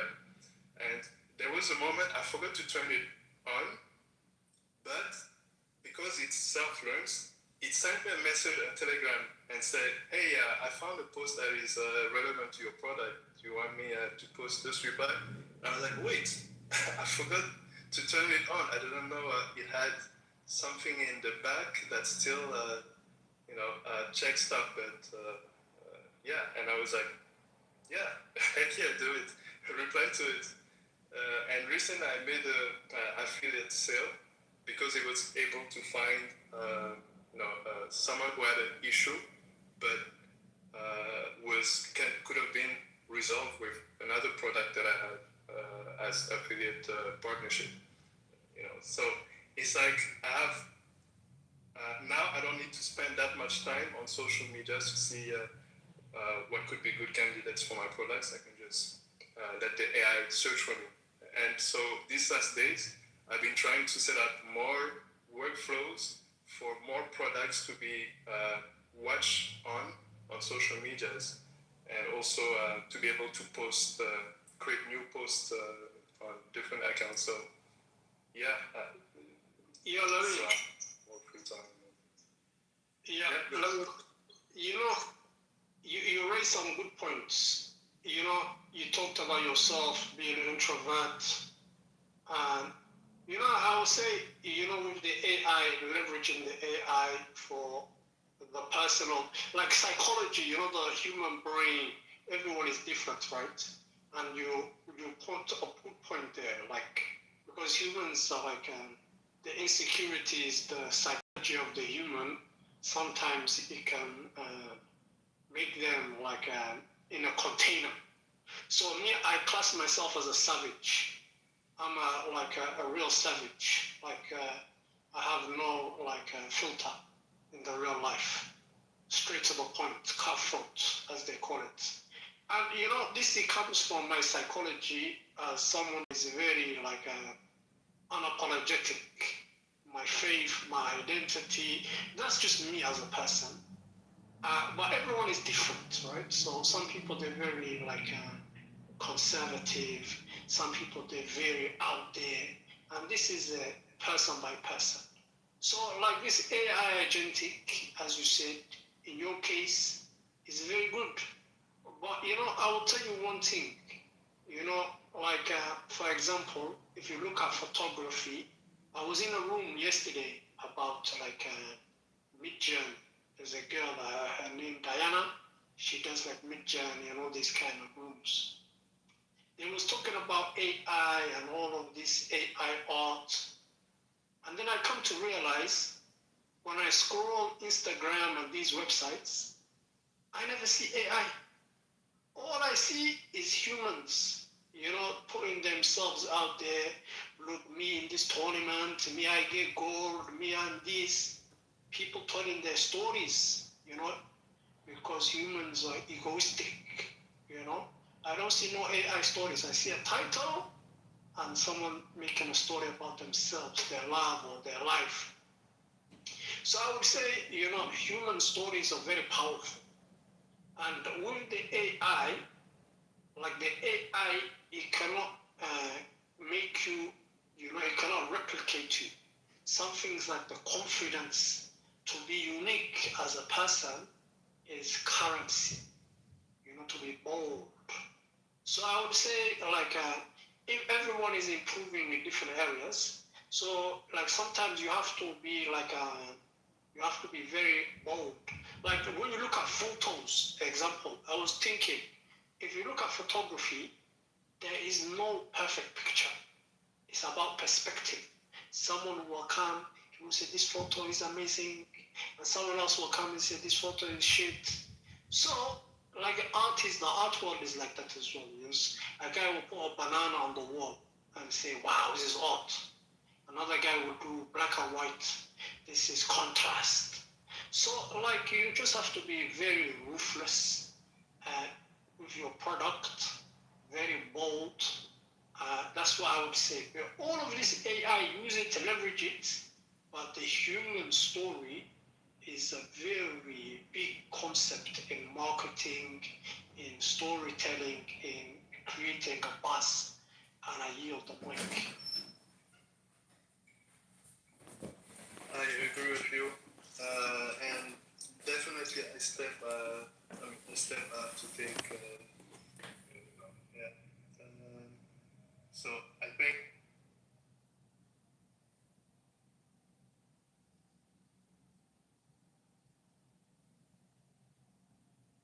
Anybody would.